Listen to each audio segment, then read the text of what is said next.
السلام السلام علیکم ورحمۃ اللہ وبرکاتہ۔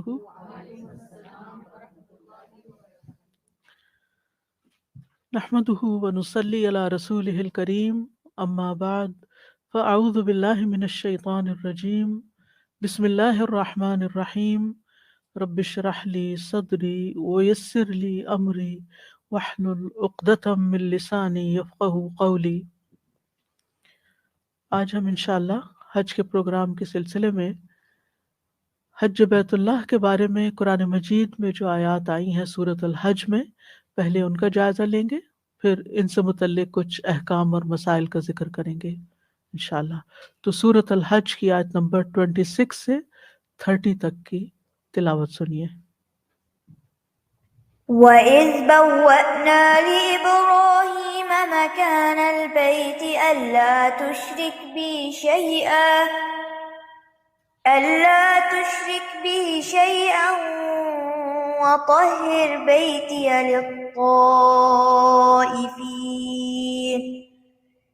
لِلطَّائِفِينَ وَالْقَائِمِينَ وَالرُّكَّعِ السُّجُودِ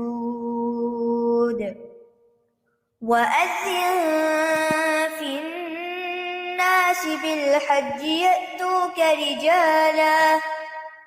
رِجَالًا وَعَلَى كُلِّ ضَامِرٍ يَأْتِينَ مِن كُلِّ فَجٍّ عَمِيقٍ لِيَشْهَدُوا مَنَافِعَ لَهُمْ وَيَذْكُرُوا اسْمَ اللَّهِ فِي أَيَّامٍ معلومات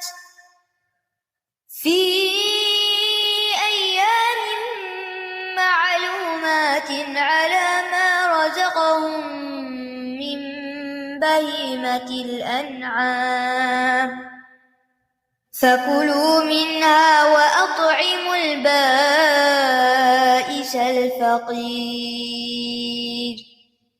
ثم ليقضوا تفثهم وليوفوا نذورهم وَلْيَطَّوَّفُوا بِالْبَيْتِ الْعَتِيقِ ذَلِكَ وَمَن يُعَظِّمْ حُرُمَاتِ اللَّهِ فَهُوَ خَيْرٌ لَّهُ عِندَ رَبِّهِ وَأُحِلَّتْ لَكُمُ الْأَنْعَامُ إِلَّا مَا يُتْلَى عَلَيْكُمْ فَاجْتَنِبُوا الرِّجْسَ مِنَ الْأَوْثَانِ وَاجْتَنِبُوا قَوْلَ الزُّورِ۔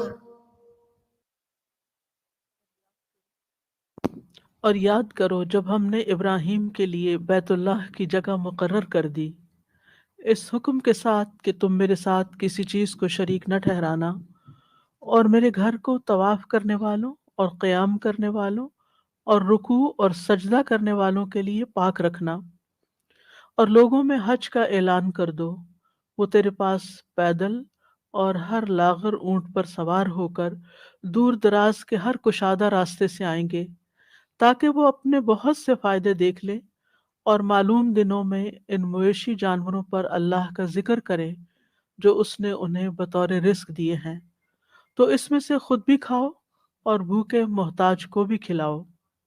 پھر چاہیے کہ وہ اپنا میل کچیل دور کریں اور اپنی نظریں پوری کریں اور قدیم گھر کا طواف کریں۔ یہ حکم ہے، اور جو اللہ کی حرمتوں کی تعظیم کرے گا وہ اس کے لیے اس کے رب کے ہاں بہت بہتر ہے۔ اور تمہارے لیے مویشی جانور حلال کر دیے گئے سوائے ان کے جو تمہیں پڑھ کر سنائے جاتے ہیں، بس بتوں کی گندگی سے بچو اور جھوٹی بات سے بھی بچو۔ اگر آپ ان آیات کے معنی پر غور کریں تو حج کا پورا نقشہ ان آیات میں سمو دیا گیا ہے کہ حج کے موقع پر کیا کیا کام کرنے چاہیے۔ تو اسی لیے ان آیات کو سلیکٹ کیا گیا ہے کہ سب سے پہلے ہم یہ دیکھیں کہ حج سے متعلق جو ارکان ہیں، جو ریچولز ہیں، ان کی تفصیل قرآن مجید میں کس طرح بیان ہوئی ہے۔ سنت اس کی وضاحت کرتی ہے، علماء نے اس کو کیٹیگرائز کیا ہے، لیکن سب سے پہلے کلام اللہ میں اس کا انداز کیا ہے وہ آج ہم دیکھیں گے۔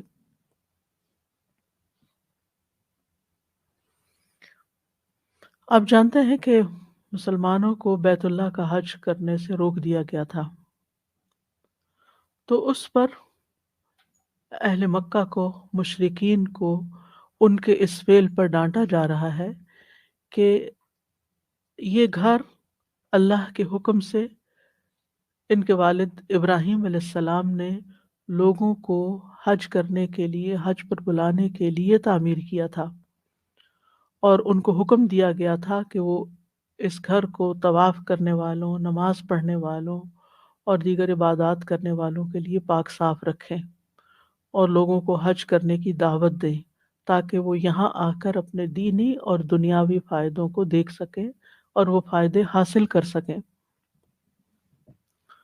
تو اللہ سبحانہ وتعالیٰ ابراہیم علیہ السلام کو خطاب کر کے فرما رہے ہیں کہ اے ابراہیم، لوگوں کو بتا دیں کہ ان پر حج فرض ہے، جب وہ اپنے یعنی ان کے لیے حج لازم ہے، واجب ہے، اور وہ اپنے اپنے علاقوں سے آپ کے اس پکار یعنی اذن فی الناس کے جواب میں لبیک کہتے ہوئے آئیں، پیدل چل کر، سواریوں پر، اور پھر ایسی سواریاں کہ جو لمبے سفر کی مشقت کی وجہ سے لاغر ہو چکی ہوں، ہر دور دراز کے علاقے سے، یعنی کسی کے پاس یہ عذر نہیں ہے کہ اس کا علاقہ بہت دور ہے تو حج پہ نہیں آ سکتا، دور ہو یا قریب ہو، جس پر حج فرض ہے اس کو حج کے لیے آنا ہوگا، اور پھر یہ کہ یہاں آ کر مختلف ریچولز انجام دیں، جن میں قربانی کرنا، اور پھر بیت اللہ کا طواف کرنا اور باقی کام کرنا، یعنی حج کے جو احکامات ہیں، حج کے جو ارکان ہیں، ان کو پورا پورا ادا کریں، اپنا میل کچیل دور کریں جو حج کے ایام میں مشقت کی وجہ سے، بھاگ دوڑ کی وجہ سے یا سفر کی وجہ سے ان کے جسم پر جم چکا ہے، اور پھر یہ کہ اب اگر انہوں نے یہاں آ کر کچھ نیک کام کرنے کی نظر مانی ہے، کسی قربانی کی یا قرآن پڑھنے کی یا کوئی خاص صدقہ کرنے کی، تو وہ ان چیزوں کو بھی پورا کریں۔ تو یہاں پر فرمایا وَإِذْ بَوَّأْنَا لِإِبْرَاهِيمَ مَكَانَ الْبَيْتِ أَلَّا تُشْرِكْ بِي شَيْئًا، یعنی جب ہم نے ابراہیم علیہ السلام کے لیے اس گھر کی جگہ مقرر کر کے دی تھی، بوّأنا یعنی بیت اللہ کی جگہ متعین کی گئی تھی، کس کی طرف سے؟ اللہ سبحانہ تعالیٰ کی طرف سے۔ تو اس سے یہ پتہ چلتا ہے کہ بیت اللہ آغاز میں ہی، یعنی زمین کے وجود میں آنے کے بعد ہی، انسانوں کی آمد سے پہلے ہی فرشتوں کے ہاتھوں تعمیر ہو چکا تھا، اس کی جگہ مقرر کی گئی تھی، اور اسی لیے آدم علیہ السلام اور باقی انبیاء نے اس گھر کی زیارت کی، حج کیا، اور یہ ایک ایسی عبادت ہے جو ابتدا سے چلی آ رہی ہے۔ ابراہیم علیہ السلام کے زمانے میں کعبہ جو تھا وہ اپنی اس موجودہ شکل میں تعمیر شدہ نہیں تھا، بلکہ اس کا نشان باقی تھا، اس کی بنیادیں باقی تھی، اور وہ ایک ٹیلے کی شکل میں تھا، یعنی ایک ابھار کی شکل میں تھا۔ اسی لیے آپ دیکھیں کہ کعبہ کے اندر اگر کسی کو جانا ہو تو اس کو باقاعدہ سیڑھی لگا کر اوپر جانا پڑتا ہے، کیونکہ وہ ٹیلے کے اوپر ہے، یعنی بلند جگہ پر تعمیر کیا گیا۔ کعبہ زمین پر تعمیر نہیں کیا گیا، یعنی اونچی جگہ پر ہے، تو اس ٹیلے پر بنیادیں موجود تھیں جن پر ابراہیم اور اسماعیل علیہ السلام نے اس گھر کی تعمیر کی تھی۔ صحیح بخاری میں آتا ہے، نبی صلی اللہ علیہ وسلم نے فرمایا، اللہ اسماعیل علیہ السلام کی والدہ پر رحم فرمائے، اگر وہ زمزم کو اس کے حال پہ چھوڑ دیتی، یا فرمایا وہ پانی کے چلو نہ بھرتی، تو زمزم سطح زمین پر بہنے والا ایک چشمہ ہوتا، یعنی جیسے ایک دریا بہتا ہے ایسے ہی زمزم اوپر بہہ رہا ہوتا۔ راوی کہتے ہیں پھر ہاجرہ علیہ السلام نے پانی پیا، یعنی جب پانی نکلا، اور اپنے بچے کو دودھ پلایا، اور پھر یہ کہ اس کو، جیسے کہ دیگر روایات میں آتا ہے کہ اس پانی کو سمیٹنے کے لیے انہوں نے منڈیر بنائی۔ اس کے بعد فرشتے نے ان سے کہا کہ تم ہلاکت کا خوف نہ کرو، یہاں اللہ کا گھر ہے جس کو یہ بچہ اور اس کے والد تعمیر کریں گے، یعنی جس وقت زمزم کا چشمہ پھوٹا تھا اس وقت حضرت حضرت ہاجر کو اس کی بشارت دی گئی تھی کہ یہاں تم اکیلی نہیں ہمیشہ رہو گی، بلکہ یہاں پر اللہ کا گھر تعمیر ہوگا جو تمہارا بچہ تعمیر کرے گا اپنے والد کے ساتھ مل کر۔ اللہ کسی صورت میں اپنے ماننے والوں کو ضائع نہیں کرتا۔ اس وقت کعبہ کا حال یہ تھا کہ وہ ٹیلے کی طرح سطح زمین سے اونچا تھا۔ جب سیلاب آتے تو اس کی دائیں اور بائیں جانب کٹ جاتے۔ پھر حاجر علیہ السلام نے ایک مدت اسی طرح گزاری، یعنی اکیلے ہی گزاری، حتیٰ کہ قبیلہ جرہم کے کچھ لوگ ان کی طرف سے گزرے، کیونکہ پانی تھا تو پرندے آئے اور پرندوں کو دیکھ کر وہ قریب سے گزرتے ہوئے پھر اس ڈائریکشن پر آ گئے۔ تو اس حدیث میں بیت اللہ کی تعمیر کا ذکر ہے کہ آغاز کہاں سے ہوا تھا، اور اس سے یہ پتہ چلتا ہے کہ زمزم کے نمودار ہونے کے وقت بھی یہاں پر یہ گھر اپنی بنیادی شکل پہ موجود تھا، اور پھر بعد میں اس کو تعمیر کیا گیا۔ تو یہاں اس آیت میں ابراہیم علیہ السلام کو ہدایت کی جا رہی ہے کہ اس گھر کی بنیادیں خالص توحید پر رکھیے۔ کوئی شخص بھی یہاں آ کر اللہ تعالیٰ کی عبادت کے سوا کوئی اور مشرکانہ کام نہ کرے۔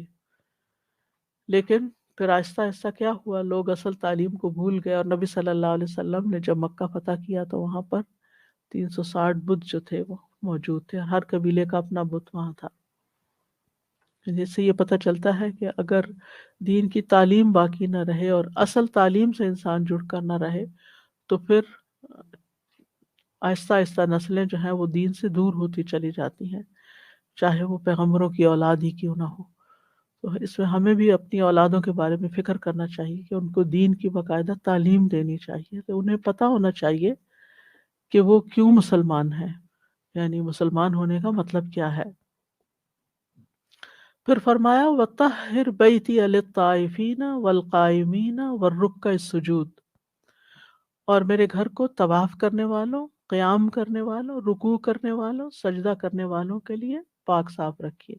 یعنی صرف گھر بنانا ہی نہیں بلکہ اس کو پاک صاف بھی رکھنا ہے، اور یہ صفائی جو ہے یا یہ طہارت جو ہے دونوں طرح کی ہے، ایک تو شرک سے پاک رکھنا اور دوسرے ہر طرح کی گندگی سے پاک رکھنا، یعنی مانوی اور حصی، ظاہری اور باطنی ہر طرح کی نجاست سے پاک کرنا ہے۔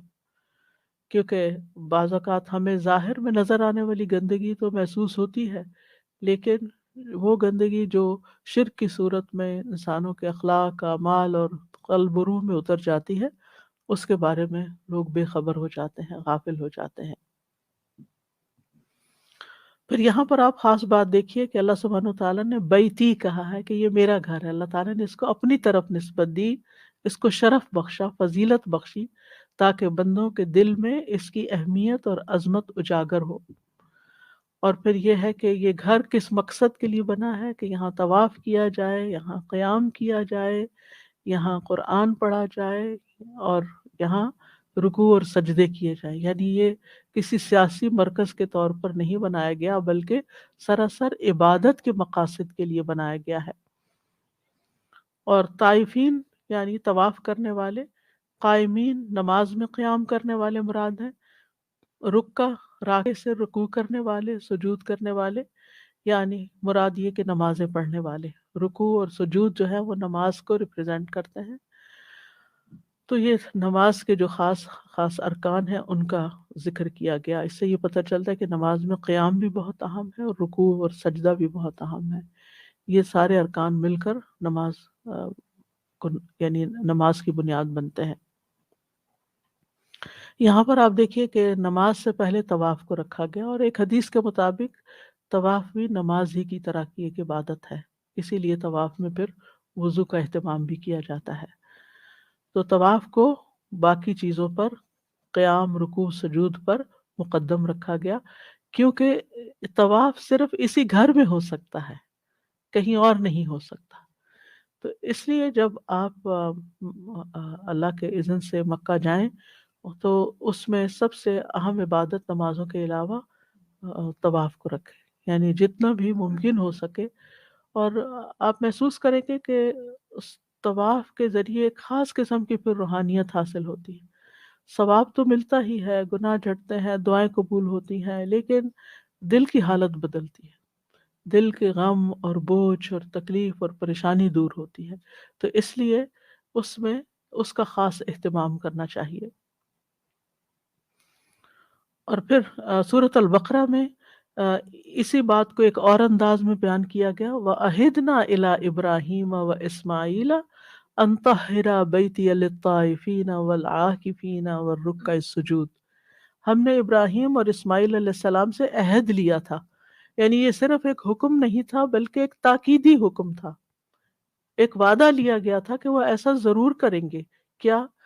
کہ تم دونوں میرے گھر کو طواف کرنے والوں اور اعتکاف کرنے والوں، یہاں پر ایک اور عبادت کا ذکر کیا ہے۔ اعتکاف کہتے ہیں کہ عبادت کی نیت سے جم کر بیٹھنا اور پھر اس میں پوری یکسوئی کے ساتھ اللہ ہی کی عبادت کرنا۔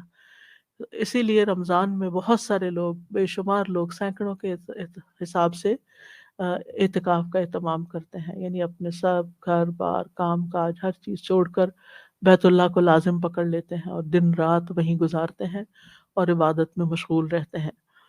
تو یہاں پر ان کے لیے بھی آ، یعنی گھر کو صاف رکھنے کا اہتمام کیا جائے، اور رکوع کرنے والوں اور سجدہ کرنے والوں کے لیے پاک رکھو۔ اور الحمدللہ ہم دیکھتے ہیں کہ موجودہ دور میں وقت کے ساتھ ساتھ اس صفائی اور انتظام کا اور بہت بہترین طریقہ اختیار کیا گیا ہے۔ آ، شروع سے جب ہم جاتے تھے تو اس وقت صرف صفائی ہوتی تھی، پھر اس میں مشینیں بھی آ گئیں، یعنی پہلے مینولی صفائی ہوتی تھی، پھر مشینیں آ گئیں، پھر اب اس کے ساتھ ساتھ اب باقاعدہ خوشبو چھڑکنے کا اہتمام کیا جاتا ہے، اور یعنی ہر طرح کی صفائی، یعنی خاص طور پر کورونا کے بعد بہت ڈس انفیکٹنٹ یعنی آپریشن چل رہے ہوتے ہیں۔ تو الحمدللہ اس حکم پر تو سب عمل کر رہے ہیں، لیکن یہ ہے کہ اللہ تعالیٰ توفیق دے کہ ہم وہاں جا کر بھی ہر طرح کے شرک سے محفوظ رہیں اور پوری توجہ عبادت ہی کی طرف کریں، کیونکہ جہاں پر سہولتیں زیادہ ہو گئی ہیں وہاں پر سیل فون کی وجہ سے عموماً لوگوں کی توجہ سیلفیز اور باقی چیزوں کی طرف زیادہ ہو گئی ہے۔ اس سے بھی پرہیز کرنا چاہیے، کیونکہ یہاں اگرچہ شرک سے بچنے کے لیے کہا گیا کہ جو بتوں کی عبادت ہے، لیکن آپ دیکھیے کہ ہر وقت سیل فون پر سیلفی بناتے رہنا یا تصویریں اتار اتار کر لوگوں کو بھیجتے رہنا، یا وہاں پر لائیو طواف کرنا اور گھر والوں کو ساتھ کنیکٹ کر کے باتیں کرنا، ان تمام چیزوں سے بھی پرہیز کرنا چاہیے، کیونکہ طواف بھی ایک طرح کی نماز ہے اور اس میں پوری یکسوئی اور توجہ کے ساتھ اللہ تعالیٰ کی طرف متوجہ رہنا چاہیے اور ان چیزوں سے پرہیز کرنا چاہیے۔ پھر ابراہیم علیہ السلام کو حکم دیا گیا وَأَذِّن فِي النَّاسِ بِالْحَجِّ، لوگوں میں حج کی منادی کر دیں، یعنی لوگوں کو بیت اللہ کا حج کرنے کی طرف دعوت دیں، یعنی جس گھر کی تعمیر کا آپ کو حکم دیا اب اس کی طرف لوگوں کو بلائیں۔ اذان کا لفظ جو ہے تأذین سے ہے، اس کا مطلب ہوتا ہے اونچی آواز کے ساتھ لوگوں کو اعلان کرنا، جیسے نماز کے لیے اعلان کیا جاتا ہے تو اس کو اذان کہتے ہیں، کیونکہ اونچی آواز میں چھت پر چڑھ کے یا ممبر پر اذان دی جاتی ہے، یعنی لوگوں کو بتایا جائے کہ اللہ تعالیٰ نے ان پر اس گھر کی طرف آنا اور یہاں عبادت کرنا اور حج ادا کرنا فرض کر دیا ہے۔ روایات میں آتا ہے کہ جب ابراہیم علیہ السلام کو حج کے اعلان کا حکم دیا گیا تو انہوں نے کہا کہ اے اللہ میری آواز کہاں تک جائے گی، یعنی میں یہاں اس وادی میں کھڑا ہو کر پکاروں گا بھی تو زیادہ سے زیادہ کون سنے گا؟ اللہ تعالیٰ نے فرمایا کہ آپ اعلان کریں اور اس کو پہنچانا میرے ذمہ ہے، یعنی آپ کا کام ہے آواز لگانا اور لوگوں کے دلوں کو نرم کرنا اور لوگوں تک پہنچانا میرا کام۔ کہا جاتا ہے کہ ابراہیم علیہ السلام جبل ابو قبیس پر چڑھ گئے، ایک روایت میں آتا ہے صفا پر چڑھ گئے، اور بلند آواز سے بولے اے لوگو، اللہ نے آپ لوگوں کو اس گھر کے حج کا حکم دیا ہے تاکہ آپ کو اس کے بدلے میں جنت کا ثواب دے اور جہنم کے عذاب سے بچائے، تو تم لوگ حج کرو، یعنی اپنے فائدے کے لیے تم اس گھر کی طرف آؤ اور حج کرو۔ وہ کہتے ہیں کہ یہاں تک کہ پھر لوگوں نے ان کی بات کا جواب دیا اور لبیک کہا، ان لوگوں نے بھی کہا جو اپنے باپوں کی پشتوں میں اور عورتوں کے رحموں میں تھے، یعنی نہ صرف یہ کہ زندہ لوگوں نے بلکہ جو ابھی پیدا ہونے والے بچے تھے انہوں نے بھی جواب دیا اور لبیک اللہم لبیک کہا، اور یہ ایک معجزہ تھا۔ اللہ سبحانہ وتعالیٰ نے زمین کے مختلف کناروں اور علاقوں تک ان کی آواز پہنچا دی، اور اللہ تعالیٰ اس پر قادر تھا، اور لوگوں تک یہ پکار پہنچی، اور پھر ان سے آگے ان کی نسلوں تک یہ پیغام پھیلتا رہا، اور کوئی دور ایسا نہیں رہا کہ جو حج اور عمرے سے پھر خالی رہا ہو، سوائے چند مخصوص اوقات کے۔ اور اس کے علاوہ بھی ابراہیم علیہ السلام کی دعا ہمیں ملتی ہے، سورت آئی تھنک سورت ابراہیم میں آتی ہے، کہ جس میں آتا ہے فَجْعَلْ أَفْئِدَةً مِّنَ النَّاسِ تَهْوِي إِلَيْهِمْ، یعنی انہوں نے صرف اتنا ہی نہیں کہا کہ یہاں آئیں، بلکہ اللہ تعالیٰ سے خود دعا بھی کی مزید۔ تو اس سے یہ پتہ چلتا ہے کہ صرف ایک یعنی دین کے کسی کام کے لیے، نیکی کے کسی کام کے لیے لوگوں کو انوائٹ کر لینا کافی نہیں ہوتا، کہ ایک فلائر آپ بھیج دیں یا ایک ای میل بھیج دیں یا ایک ٹیکسٹ میسج بھیج دیں، بلکہ آپ لوگوں کے لیے باقاعدہ دعا کریں کہ اللہ تعالیٰ ان کے دلوں کے اندر اس نیکی کے کام کی محبت پیدا کرے۔ فَجْعَلْ أَفْئِدَةً مِّنَ النَّاسِ تَهْوِي إِلَيْهِمْ، تہوی کا مطلب ہوتا ہے ان کو شوق لگ جائے، ان کے دل تڑپ اٹھیں، ان کے دلوں میں محبت پیدا ہو جائے۔ مجھے اچھی طرح یاد ہے کہ جب الہدا کی بنیادیں رکھی گئی تھی اور پہلا کورس ہونا تھا، تو میں راتوں کو اٹھ کر نفل پڑھ کے دعا کرتی تھی کہ یا اللہ، ایک کام شروع کیا ہے تو اپنی رحمت سے لوگوں کو اس کی طرف متوجہ کرتے ہیں۔ اور جب بھی نیا ایڈمیشن ہوتا تھا تو میں باقاعدہ خاص دعاؤں کا اہتمام کرتی تھی۔ عام طور پر بھی انسان دعا کرتا ہے، لیکن اس موقع پر خصوصی دعا کیا کرتے تھے کہ یا اللہ، جو لوگ بھی تیرے دین کو سیکھنا چاہتے ہیں یا ان کے اندر کچھ بھی اس چیز کا شوق ہے، ان کے رستے آسان کر دے۔ کیونکہ خاص طور پر آپ دیکھیں، خواتین کے لیے بہت سی رکاوٹیں ہوتی ہیں، ان کے اپنے دل تڑپ بھی رہے ہوتے ہیں، لیکن بچے ان کے پاؤں کی زنجیر ہوتے ہیں، یا پھر اور مشکلات ان کے راستے میں ہوتی ہیں۔ تو ایک دائی کا کام، یہ دائی نہیں جو اللہ کی طرف دعوت دینے والا ہے، ابراہیم علیہ السلام ایک دائی کی حیثیت سے اس وقت لوگوں کو عبادت کے اس کام کے لیے طرف بلا رہے ہیں۔ تو اس میں صرف ظاہر ہمیں اپنی ڈیوٹی پوری نہیں کرنی ہوتی کہ ہم کہیں کہ ہم نے یہ بھی کر لے، چیک مارک کر لے، یہ بھی ہو گیا، یہ بھی ہو گیا، نہیں، بلکہ لوگوں کی آسانی کے لیے۔ اور نہ صرف یہ کہ ان کو بلانے کے لیے دعا کریں، پھر جب وہ آ جائیں تب بھی، اور جب وہ اس کام کو کر چکے تب بھی، یعنی اپنی خاص دعاؤں میں ہمیشہ اپنے ساتھیوں کو، اپنے شاگردوں کو، دین کے کام کرنے والوں کو، چاہے وہ آپ کے پلیٹ فارم سے کام کر رہے ہیں یا کسی اور پلیٹ فارم سے کام کر رہے ہیں، جو بھی نیکی کی طرف آ رہے ہیں، ان کو اپنی دعاؤں میں اور خاص قبولیت کے اوقات کی دعاؤں میں ضرور شامل رکھنا چاہیے۔ کیونکہ آپ کی دعا کی وجہ سے اگر کسی کا بھی راستہ آسان ہوتا ہے، وہ نیکی کا کام کرتا ہے، تو آپ کے اعمال نامے میں بھی لکھا جاتا ہے۔ اور اس سے بھی پتہ چلتا ہے کہ کوئی شخص کتنا سنجیدہ یا خود کتنی محبت رکھتا ہے کہ لوگ اللہ کی طرف آئیں۔ یعنی لوگوں کو اللہ سے جوڑنا جو ہے، یہ پیغمبرانہ مشن ہے اور ایک بہت عظیم کام ہے، اسے معمولی نہیں سمجھنا چاہیے۔ اور ہم دیکھتے ہیں کہ پیغمبروں نے صرف کوششیں نہیں کی، بلکہ دعائیں بھی کی اس کے لیے، اور اس کے لیے وہ تمام اسباب اختیار کیے کہ جس سے یہ کام آسان ہو۔ اللہ تعالیٰ چاہتا تو کن کہہ کہ جنگ بدر میں لوگوں کو، مسلمانوں کو فتح دے دیتا، لیکن کس قدر عاجزی کے ساتھ نبی صلی اللہ علیہ وسلم نے اس موقع پر دعائیں کی کہ حضرت ابوبکر کو آپ پر رحم آ گیا۔ تو یہ تمام چیزیں جو یہ دین کے کام کا ایک حصہ ہوتی ہیں، اور یہی اخلاق اور ادب ہمیں ان آیات میں سکھایا جا رہا ہے۔ فرمایا کہ آپ ان کو پکاریں، یا تو کا، تیرے پاس آئیں گے، یعنی ویسے تو بیت اللہ کی طرف آئیں گے، لیکن اللہ تعالیٰ نے ابراہیم علیہ السلام کو آنر بخشا۔ آپ دعا کریں گے، آپ کے پاس آئیں گے، یعنی آپ کی زندگی میں بھی اس حج کے لیے آپ کی طرف آئیں گے، اور آپ کے پاس آئیں گے، سو مطلب یہ کہ پھر آپ ان کو ویلکم کریں گے، اور آپ ان کو دیکھ کر خوش ہوں گے، اور آپ اپنی دعا کی قبولیت کا پھل دیکھیں گے اپنے سامنے۔ تو یا تو کا رجالن، پاؤں کے اوپر چلتے ہوئے، رجل پاؤں کو کہتے ہیں، راجل پیدل چلنے والے کو کہتے ہیں، تو رجال اس کی جمع ہے، یعنی وہ پیدل چل کے آئیں گے، یعنی اگر ان کے پاس سواری نہیں ہوگی وہ پیدل ہی چل پڑیں گے۔ یعنی بعض لوگ ایسے ہوتے ہیں، اور خاص طور پر اب تو جیسے جہاز اور بہت ساری اور سہولتیں نکل آئی ہیں، لیکن اب تک بھی بہت سے لوگ پیدل حج کرتے ہیں۔ اور اس زمانے میں تو جب یہ سب کچھ میسر نہیں تھا اور ہر ایک کے پاس اونٹ گھوڑے نہیں ہوتے تھے، تو تب بھی یعنی ایسی محبت اور ایسا شوق اور ایسی لگن ان کے دل میں ہوگی کہ وہ اگر ان کے پاس پورے اسباب سفر کے نہیں بھی ہوں گے تو وہ پیدل چل کے آ جائیں گے، سینکڑوں میل کا سفر طے کر کے وہ یہاں تک پہنچیں گے۔ وَعَلَىٰ كُلِّ ضَامِرٍ، اور ہر ضامرن، ہر طرح، ہر لاغر اونٹ کے اوپر، یعنی وہ آ، دبلا اونٹ اختیار نہیں کریں گے کہ سواری کے لیے دبلا اونٹ لیں، بلکہ وہ دور دراز کے سفر کر کر کے دبلے ہو جائیں گے۔ یہاں پیدل چلنے والوں کا ذکر پہلے کیا گیا، ہم، اسی لیے بعض علماء نے اس سے یہ دلیل لی ہے کہ اگر کوئی شخص پیدل چلنے کی استطاعت رکھتا ہو تو اسے چاہیے کہ پیدل حج کرے، یہ زیادہ افضل ہے ان کے خیال میں، کیونکہ اللہ تعالیٰ نے اس کو مقدم بیان کیا۔ ابن عباس کہتے ہیں کہ مجھ سے جو بھی چیز محروم ہوئی مجھے اس کا غم نہیں، سوائے اس کے کہ میں چاہتا تھا کہ کاش میں نے پیدل حج کیا ہوتا، کیونکہ اللہ تعالیٰ کا فرمان ہے یَأْتُوکَ رِجَالًا۔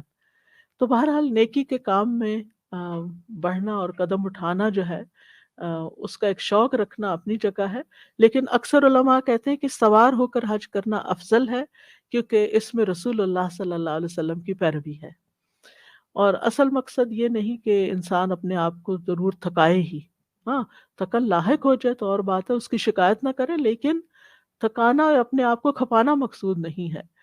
ہاں اگر کسی کے پاس اسباب نہیں ہے اور پیدل جانا چاہتا ہے تو اس کی اپنی فضیلت ہے۔ حضرت انس کہتے ہیں کہ نبی صلی اللہ علیہ وسلم نے ایک بوڑھے کو دیکھا جو اپنے بیٹوں کے سہارے پہ چل رہا تھا۔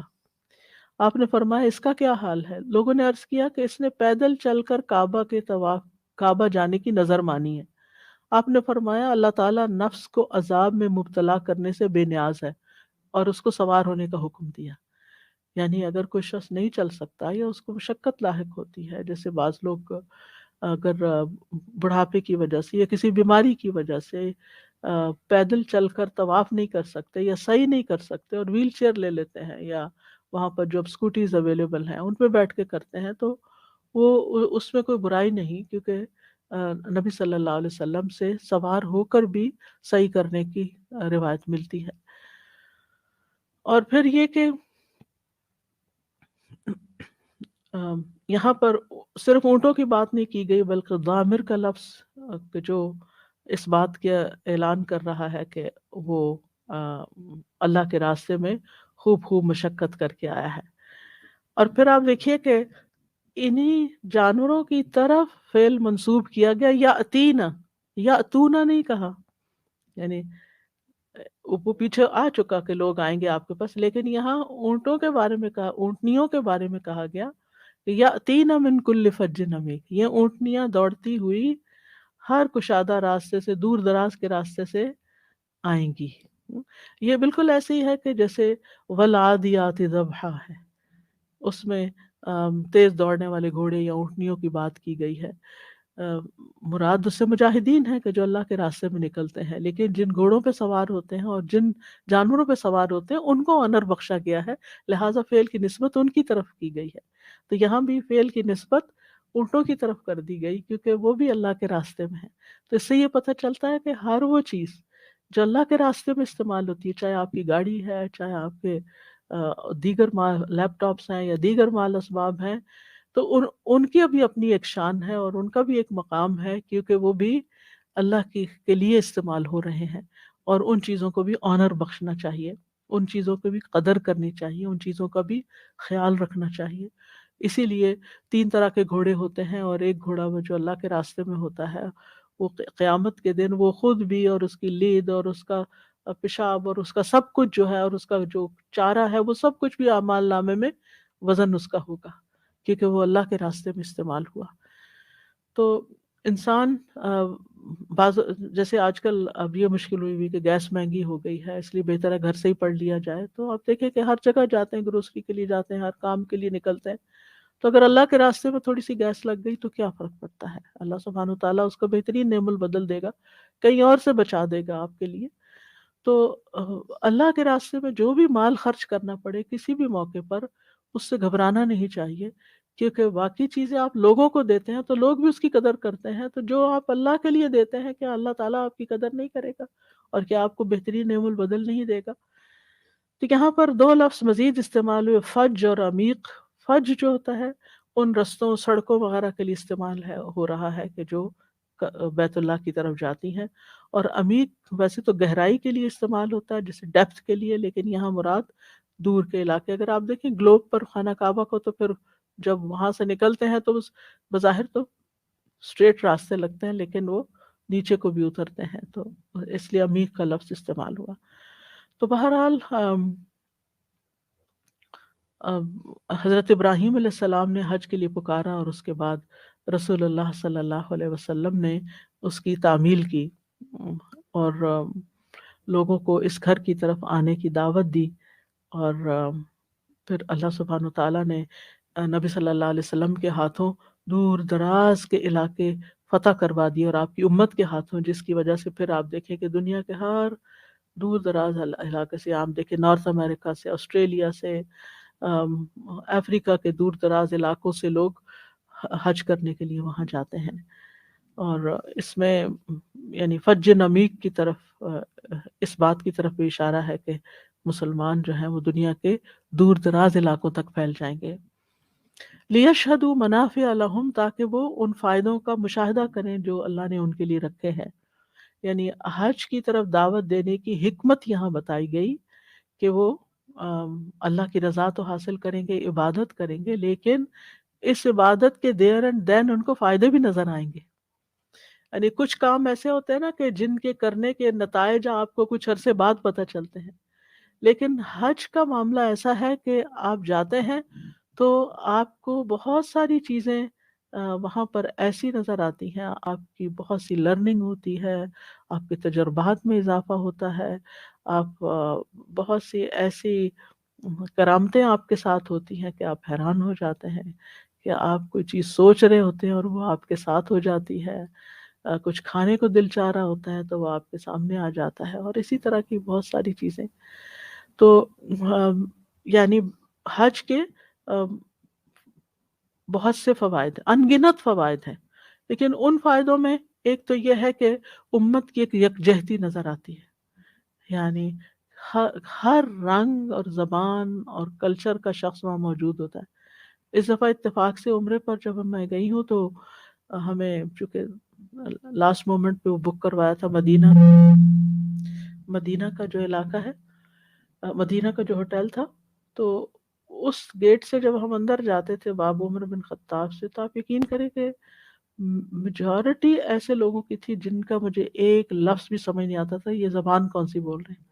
چلتے اٹھتے بیٹھتے یعنی بالکل مجھے سمجھ نہیں آئی. یعنی میں یہ بھی شناخت نہیں کر پائی کہ زبان کا نام کیا ہے.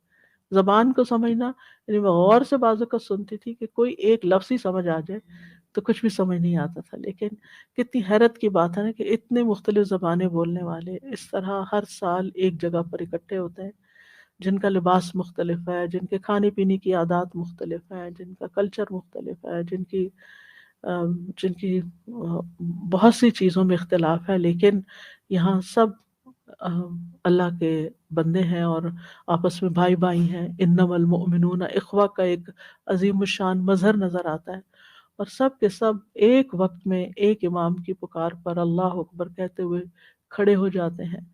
یعنی اتنی جلدی تو لائنیں کبھی کوئی نہیں بنا سکتا جتنی جلدی آپ دیکھیں تکبیر ہوتے ہی لوگ صفیں بنا لیتے ہیں اور نماز کے لیے کھڑے ہو جاتے ہیں، کیونکہ مقصد ایک ہے. تو جب جتنا مقصد کے قریب لوگ ہوتے ہیں اتنے ہی ان کے اندر اتفاق اور اتحاد ہوتا ہے. یہ بھی ایک سیکھنے کی چیز ہے کہ انسان وہاں جا کر سیکھتا ہے.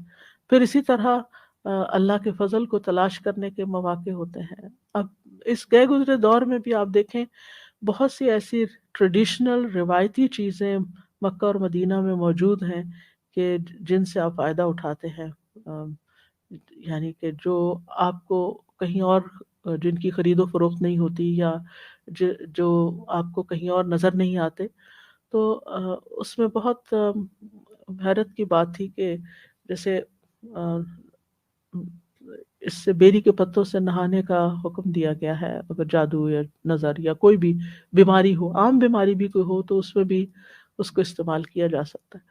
اب آپ دیکھیے کہ جیسے کینیڈا ہے، یہاں تو بیری نہیں اگتی تو پھر کیا کیا جائے. اور اگر آپ بیری کے ٹہنیاں یا پتے توڑ کر لاتے ہیں تو وہ بھی آپ کو اندر لانے کی اجازت نہیں ہے، کیونکہ آپ کو پلانٹس لانے کی اجازت نہیں ہے۔ تو اس دفعہ مجھے پتہ چلا کہ اب انہوں نے کیا کیا ہے کہ اس کو اس کا مسحوق یعنی اس کا پاؤڈر بنا دیا ہے، اور 1 1 kg کے پیکٹس میں وہ آرام سے اویلیبل ہے، اور اگر آپ وہ لے آتے ہیں اور آپ 1 چمچ بھی ڈال کے اپنے نہانے کے لیے استعمال کرتے ہیں تو بہت ہی فائدے کی چیز ہے۔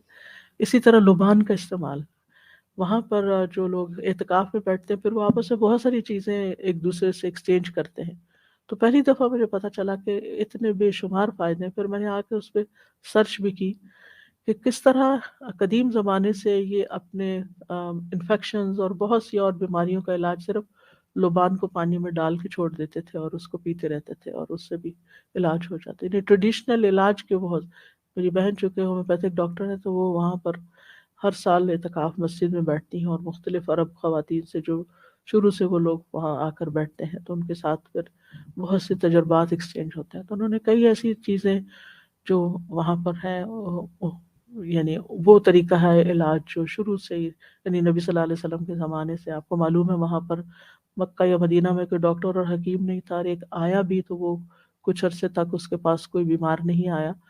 تو وہ کون سی غذائیں ہیں ایسی، وہ کون سے طریقے ہیں زندگی بسر کرنے کے کہ جن کے اوپر عمل کر کے، اور اب باقاعدہ ریسرچ ہوئی اس پر، انہی میں سے ایک ڈاکٹر تھی، انہوں نے بتایا کہ اب صرف 8% لوگ ایسے رہ گئے ہیں کہ جو انہی طریقوں کے مطابق علاج کرتے ہیں یا انہی غذاؤں کے ساتھ زندگی بسر کرتے ہیں اور اسی طریقے سے شفا پاتے ہیں۔ تو بہرحال بہت سے فائدے ہیں، یعنی بیماریوں کے علاج ہو یا غذائیں ہوں یا اور وہ تمام چیزیں، اور سب سے بڑی بات یہ ہے کہ انسان کی دینی معلومات میں بہت اضافہ ہوتا ہے۔ جگہ جگہ وہاں پر لیکچرز کا اہتمام ہے، ہاں اگر عربی آتی ہے تو پھر ہی انسان زیادہ فائدہ اٹھا سکتا ہے، ورنہ انسان ہر نماز میں جس کے بھی پاس بیٹھتا ہے اس کو سلام دعا کر کے اس سے کئی نئی چیزیں سیکھتا ہے، لوگوں کے عمل سے انسان بہت سی چیزیں سیکھتا ہے، اور پھر اسی طرح کچھ لوگوں کی عبادات بہت ہی اچھی ہوتی ہیں، ہم سے بہتر ہوتی ہیں، ان سے بھی سیکھتا ہے انسان، اور کچھ لوگ جن کو نماز بھی صحیح پڑھنی نہیں آتی ہے ان سے بھی انسان سیکھتا ہے کہ انسان کو اللہ کا شکر ادا کرنے کا موقع ملتا ہے۔ یعنی بے شمار فائدے ہیں، اگر میں اس پہ شروع کر دوں فائدوں پہ بات تو پھر ہمارا سارا لیکچر اسی پہ چلا جائے، لیکن ہر شخص کے اپنے پرسنل مشاہدات بھی وہاں جا کر ہوتے ہیں کہ جس سے وہ اس کے علم اور یقین اور ایمان میں اضافہ ہوتا ہے۔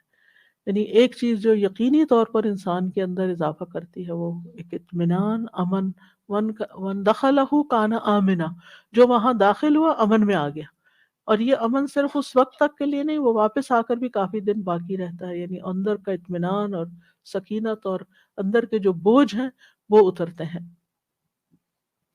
پھر اسی طرح وہاں پر جو قربانیاں کی جاتی ہیں اور پھر اس سے جو بے شمار فوائد حاصل ہوتے ہیں، پھر فرمایا وَيَذْكُرُ اسْمَ اللَّهِ فِي أَيَّامٍ مَّعْلُومَاتٍ عَلَىٰ مَا رَزَقَهُم مِّن بَهِيمَةِ الْأَنْعَامِ، اور وہ اللہ کی حمد کریں اور اس کا شکر ادا کریں اور اس کی تکبیر اور تسبیح کے ساتھ اس کی ثنا کریں ان معلوم دنوں میں۔ یعنی حج کے مقاصد میں سے ایک مقصد یہ بھی بتایا گیا ہے کہ حج کرنے والے لوگ معلوم دنوں میں اللہ کا نام ذکر کریں، اور خصوصاً ان چوپاؤں پہ اللہ کا نام ذکر کریں جو اللہ نے ان کو دیے ہیں۔ علماء کہتے ہیں کہ اس سے مراد عشر ذی الحجہ کے پہلے 10 دن ہیں، ایام معلومات، یعنی ان میں کثرت کے ساتھ اللہ کا ذکر کرنا چاہیے۔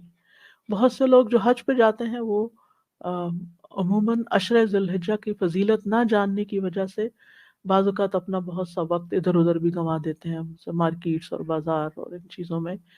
تو اس میں یہ ہے کہ اللہ تعالیٰ کا ذکر، خصوصاً تکبیرات کا پڑھنا اور تسبیحات کا پڑھنا، اور پھر اس پہلے عشرے کا 10واں دن جو ہے وہ قربانی کا دن ہے، جس میں جانوروں پر اللہ کا نام پڑھنا، یعنی اللہ کے راستے میں قربانی کرنا کہ جو حج کا ایک حصہ ہے، اس کی طرف بھی اشارہ ہے۔ اور پھر ایام معلومات میں علماء نے اس کو یوم النحر کے بعد ایام تشریق جو ہیں 11 12 13 ان کو بھی شریک کیا ہے، یعنی یہ تمام دن جو ہیں یہ ذبح کے ایام ہیں، اور بہیمۃ الانعام سے مراد اونٹ، گائے، بھیڑ، بکری وغیرہ ہیں جن کی قربانی دی جاتی ہے۔ اور پھر آپ دیکھیے کہ خاص طور پر یہ جو بات کی گئی ہے وہ یہ کہ جانوروں کو ذبح کرتے وقت اللہ کا نام لیا جائے، کیونکہ ان کے ہاں بتوں کے نام پر قربانی کی جانے لگی تھی، جس کی جس سے روکا گیا، کیونکہ اگر اللہ کا نام نہ لیا جائے یا اللہ کا نام جان بوجھ کے چھوڑ دیا جائے یا پھر اللہ کے سوا کسی اور کا نام لیا جائے تو ایسا ذبح شدہ جانور جو ہے وہ کھانا حلال نہیں ہوگا۔ اور اگر کوئی وقتی طور پر بھول گیا تو جس وقت یاد ہے اس پر اس وقت بھی پڑھ لے تو قربانی حلال ہی ہوگی۔ فَكُلُوا مِنْهَا وَأَطْعِمُوا الْبَائِسَ الْفَقِيرَ، اس میں آپ دیکھیے قرآن مجید میں حج کا جو طریقہ یا حج کے جو ریچولز کا ذکر کیا جا رہا ہے، اس میں صرف یہ نہیں بتایا جا رہا اب آپ قربانی کر لیں، اب آپ رمی کر لیں، اب آپ یہ کر لیں 1 2 3، صرف یہ نہیں، ساتھ ہی اس کی حکمتیں اور اس کا اس میں مثلاً حج کی کتابوں میں عموماً یہ تو لکھا ہوتا ہے کہ اس تاریخ کو آپ نے قربانی کرنی ہے، لیکن یہ نہیں لکھا ہوتا کہ آپ اس میں سے خود بھی کھا سکتے ہیں۔ یہاں پر اللہ سبحانہ تعالیٰ فرماتے ہیں فَكُلُوا مِنْهَا، یعنی یہ جانور اللہ کے نام پر تم نے قربان کیے ہیں لیکن تم ان میں سے خود بھی کھا سکتے۔ عام طور پر ہمارے ذہن میں ہمیشہ ایک سوال رہتا ہے کہ جو قربانی فی سبیل اللہ کی جاتی ہے، صدقے کا بکرا مسئلہ، کیا اس میں سے خود کھا سکتے ہیں یا نہیں کھا سکتے؟ تو یہ ہے کہ قربانی اگرچہ صدقہ ہے ایک طرح سے، لیکن اس میں سے خود بھی کھا سکتے ہیں۔ وَأَطْعِمُوا الْبَائِسَ الْفَقِيرَ، اور کسی ایسے شخص کو جس کو سخت فاقہ لاحق ہو، تنگی پہنچی اور محتاج ہو، اس کو بھی کھلا سکتے ہیں۔ باعث کا مطلب ہوتا ہے جو مالی طور پر تنگ دست ہو، فقیر بھی وہی ہوتا ہے۔ تو یہاں پر فقیر کا لفظ عام ہے لیکن باعث یعنی جو بہت ہی لاچار قسم کا انسان ہو اس کی طرف اشارہ ہے۔ اس کا یہ مطلب نہیں کہ غنی کو نہیں کھلا سکتے یعنی آپ اپنے دوستوں کو نہیں کھلا سکتے یا اپنے گھر والوں کو نہیں کھلا سکتے، نہیں، ان کو بھی کھلا سکتے ہیں۔ یعنی جب آپ خود کھا سکتے ہیں تو اپنے دوست احباب کو بھی کھلا سکتے ہیں۔ اور پھر آپ دیکھیں کہ جب انسان خود کھاتا ہے تو اپنے آس پاس کے لوگوں کو تو کھلاتا ہی ہے، لیکن بعض اوقات غریبوں کو بھول جاتا ہے، تو اس لیے ان کا خاص طور پر ذکر کیا گیا۔ اور پھر نبی صلی اللہ علیہ وسلم کی سنت بھی ہے ہمارے سامنے۔ آپ کی عمر 63 سال تھی، آپ نے 63 قربانیاں اپنے ہاتھ سے کی تھی اور باقی حضرت علی نے کی تھی، اور سب میں سے ایک ایک ٹکڑا لیا گیا تھا اور اس کو ملا کے پھر پکایا گیا تھا، جس میں سے آپ نے خود بھی کھایا اور باقی لوگوں نے بھی کھایا تھا۔ آپ نے گوشت بھی کھایا تھا، شوربہ بھی پیا، اور پھر باقی لوگوں نے کھا لیا۔ پھر آپ سوار ہوئے اور بیت اللہ کی طرف روانہ ہو گئے۔ پھر ساتھ ہی فرمایا ثم لیقضوا تفثهم، اب قربانی بھی ہو گئی ہے، اب کیا کریں؟ نہائیں دھوئیں، اپنے بال کاٹیں اور اپنے آپ کو صاف ستھرا کریں۔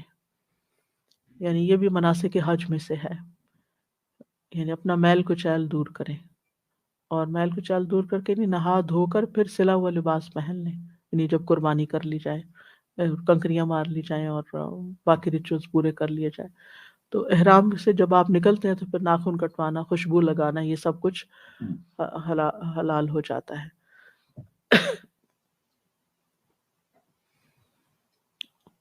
اور پھر آپ دیکھیں کہ یعنی ایک تو نہانا مراد ہے اور دوسرا یہ کہ بالوں کو کتروانا اور صاف ستھرا کرنا اور ناخن، یہ ساری چیزیں، یعنی ہر طرح کی میل کچیل، یعنی آپ ایک پراپر شیپ میں اب آ جائیں۔ اور ایک اور معنی یہ بھی کیا جاتا ہے کہ اپنے حج کے اعمال اب باقی جو رہ گئے ہیں ان کو پورا کریں۔ وَلْيُوفُوا نُذُورَهُمْ، یعنی فرائض ادا کرنے کے علاوہ جو آپ نے کوئی نظر مانی ہوئی ہے اس کو بھی ادا کریں۔ نظر ہر اس عمل کو کہتے ہیں جو انسان پر لازم ہو جائے یا انسان اپنے اوپر اس کی پابندی لازم کر لے، یعنی اللہ نے آپ پر لازم نہیں کیا، آپ کسی نیکی کے کام کو جب اپنے اوپر خود لازم کر لیتے ہیں، اس کے کرنے کا وعدہ کر لیتے ہیں، عہد کر لیتے ہیں، تو وہ نظر ہو جاتی ہے۔ تو اس میں عام طور پر لوگ بعض اوقات نظر مان لیتے ہیں کہ اللہ مجھے حج پر لے جائے تو میں روزانہ اتنے طواف کروں گی، یا میں اتنا قرآن پڑھوں گی، یا اتنا صدقہ کروں گی، یا کوئی بھی نیکی کا کام جو ہے، یا قربانی کروں گی، تو وہ بھی اب آپ پورے کر لیں۔ یعنی اس سے پہلے کہ آپ گھر کی طرف روانہ ہوں واپس، اپنی نظریں پوری کریں۔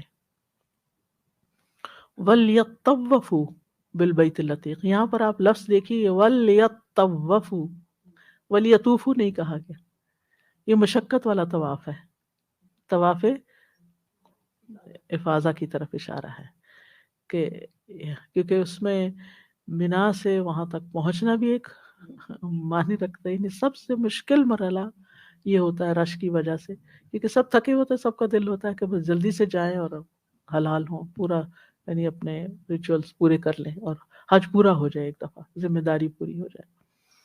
اور دوسرا یہ کہ وہاں پر جو طواف کے اندر رش ہوتا ہے یا سعی کے مقام پر رش ہوتا ہے، تو ولیطوفوا، اور پھر یہ کہ خوب اچھی طرح طواف کرے۔ اور ایک معنی یہ بھی کیا گیا ہے کہ صرف اس طواف کو کافی نہ سمجھے، اس کے علاوہ بھی خوب طواف کرے۔ ولیطوفوا یعنی خوب خوب طواف کرے اور بھی کثرت سے طواف کرے، اور مشقت کی طرف تو ہے اشارہ ہے ہی۔ اور پھر بالبیت العتیق، یہاں پر بیت اللہ نہیں کہا گیا، البیت العتیق کہا گیا ہے۔ عتیق کا ایک معنی ہوتا ہے قدیم، چونکہ یہ دنیا میں سب سے پہلا گھر ہے تو اس لیے اس کو عتیق کہا گیا۔ ایک معنی ہے آزاد، یعنی یہ کسی انسان کی ملکیت نہیں ہے، ہر آقا کے تسلط سے آزاد ہے، اور اسی طرح یہ کہ اس پر کبھی کوئی اور مسلط نہیں ہوگا، اور یہ ایک آنریبل گھر ہے۔ ذالک ومن یعظم حرمات اللہ فہو خیر لہ عند ربہ، اور جو اللہ کی حرمات کی تعظیم کرے گا تو وہ اس کے لیے اس کے رب کے ہاں بہت اچھا ہے۔ یعنی حرمات سے مراد وہ تمام چیزیں ہیں جن کے احترام کا حکم دیا گیا ہے، جیسے حرم ہے، مسجد حرام ہے، حرمت والے مہینے ہیں، ہدی کے جانور ہیں، یعنی مکہ کی طرف قربانی کے لیے لے جانے والے اونٹ بکریاں وغیرہ ہیں، اور یہ ساری چیزیں۔ اور ویسے بھی یہ کہ اس مسجد کا اپنا ایک احترام ہے، اس انوائرنمنٹ کا احترام ہے، اور یہ حضرت ابراہیم علیہ السلام کے زمانے سے ان سب چیزوں کی حرمت جو تھی لوگوں پر اچھی طرح واضح تھی، لیکن مشرکین نے اصل طریقے چھوڑ کر ان حرمتوں کو بھی پامال کیا۔ اسی طرح حرمات میں حالت احرام میں جو پابندیاں ہیں ان کا لحاظ رکھنا بھی ضروری ہے، اس کی طرف بھی اشارہ ہے، یعنی شکار کرنا، لڑائی جھگڑا کرنا، فسق و فجور کا ارتکاب کرنا، شہوانی افعال کا ارتکاب کرنا، یہ سب گناہ کے کام ہیں، ان سے بھی بچنا ضروری ہے۔ اور شاعر کی تعظیم جو ہے یہ تقوی سے تعلق رکھتی ہے، وَمَن يُعَظِّمْ شَعَائِرَ اللَّهِ فَإِنَّهَا مِن تَقْوَى الْقُلُوبِ، یعنی جو ان شاعر کی تعظیم کرے گا تو وہ دراصل وہی ہے جس کا دل اللہ نے تقوی کے لیے خالص کر لیا۔ اور ویسے بھی آپ دیکھیں کہ ہمیں کیا حکم دیا گیا ہے کہ ساتھ کیا لے کر جائیں، یعنی ہم تیاری کرتے ہیں، سامان اکٹھا کرتے ہیں، مال متاع جمع کرتے ہیں، لیکن جو اہم ترین چیز ہے وہ ہے وَتَزَوَّدُوا فَإِنَّ خَيْرَ الزَّادِ التَّقْوَىٰ، یعنی حج کا پورا سفر اللہ سے ڈرتے ہوئے ادا کرنا چاہیے، اور کسی کے اوپر بھی کسی قسم کی کوئی ظلم و زیادتی نہیں کرنی چاہیے، نہ حقوق اللہ میں کوئی کمی کرنی چاہیے اور نہ حقوق العباد میں کوئی کمی کرنی چاہیے، یعنی بچ بچ کے احتیاط کے ساتھ، لا ضرر ولا ضرار، کہ نہ کسی کو نقصان دینے دیں اور نہ ہی خود کسی کو نقصان دیں۔ پھر فرمایا وَأُحِلَّتْ لَكُمُ الْأَنْعَامُ إِلَّا مَا يُتْلَى عَلَيْكُمْ، کہ مشرکین نے جو جانور تم پر حرام کر رکھے، صائبہ، بحیرہ وغیرہ، یہ سب جو ہے ان کی کوئی حقیقت نہیں، اس کے لیے کیا ضروری ہے کہ جو اللہ نے چوپائے جانور تمہارے لیے حلال کیے ان کو حلال سمجھو، سوائے اس کے جو اللہ نے تمہیں بتا دیا ہے قرآن میں۔ فَاجْتَنِبُوا الرِّجْسَ مِنَ الْأَوْثَانِ وَاجْتَنِبُوا قَوْلَ الزُّورِ، تو بتوں کی گندگی سے بچو اور جھوٹی بات سے بچو، شرک اور جھوٹ دونوں سے بچنے کا حکم دیا، کیونکہ شرک سب سے بڑا جھوٹ ہے کہ اللہ کے ساتھ کوئی اور بھی اس تخلیق میں یا باقی چیزوں میں شریک ہے۔ تو جھوٹ جو ہے اخلاقی برائیوں میں سب سے بدترین برائی ہے۔ ایک حدیث میں آتا ہے کہ نبی صلی اللہ علیہ وسلم سے پوچھا گیا کہ کیا مومن چوری کر سکتا ہے؟ تو کہا کہ ہاں ہو سکتا ہے کہ چوری کرے۔ پوچھا گیا کہ کیا وہ زنا کر سکتا ہے؟ کہا ہو سکتا ہے کہ ایک مسلمان زنا کرے۔ پھر پوچھا گیا کہ کیا مسلمان جھوٹ بول سکتا ہے؟ آپ نے فرمایا نہیں، مومن جھوٹا نہیں ہو سکتا۔ جھوٹ جو ہے وہ نفاق کی علامت ہے۔ یہاں پر آپ دیکھیے جھوٹ کو شرک کے ساتھ ملایا گیا ہے، کیونکہ جتنی بھی خرابیاں ہیں اور جتنی بھی اخلاقی برائیاں ہیں اور جتنی بھی معاملات کی خرابی ہے، تعلقات کی خرابی، ان سب کے پیچھے جھوٹ ہوتا ہے۔ تو اس لیے جس چیز میں جھوٹ شامل ہو جاتا ہے اس میں پھر کوئی برکت نہیں رہتی.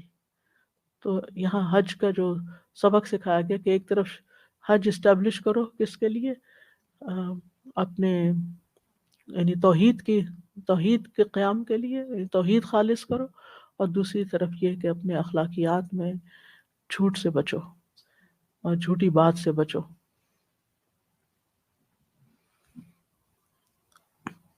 تو ان آیات سے جو باتیں ہمیں پتہ چلتی ہیں وہ مختصر دہرا دیتی ہوں کہ سب سے پہلے یہ کہ حج اور عمرے کے لیے جانا دراصل اللہ کی پکار پر لبیک کہنا ہے کہ لبیک اللہم لبیک، آپ نے بلایا اور میں حاضر ہو گیا. پھر حج کے لیے پیدل یا سوار ہو کر دونوں طرح جانا جائز ہے. پھر یہ کہ بیت اللہ کی طرف جانے کو یا توکک سے تعبیر کیا گیا کہ گویا اس نے ابراہیم علیہ السلام کی پکار پر لبیک کہا، یعنی آغاز انہوں نے کیا. اور جو کسی نیکی کا آغاز کرتا ہے قیامت تک جو بھی شخص اس کی پکار پر لبیک کہتے ہوئے وہ کام کرتا ہے وہ سب اس کے اجر میں اضافے کا باعث بنتا ہے.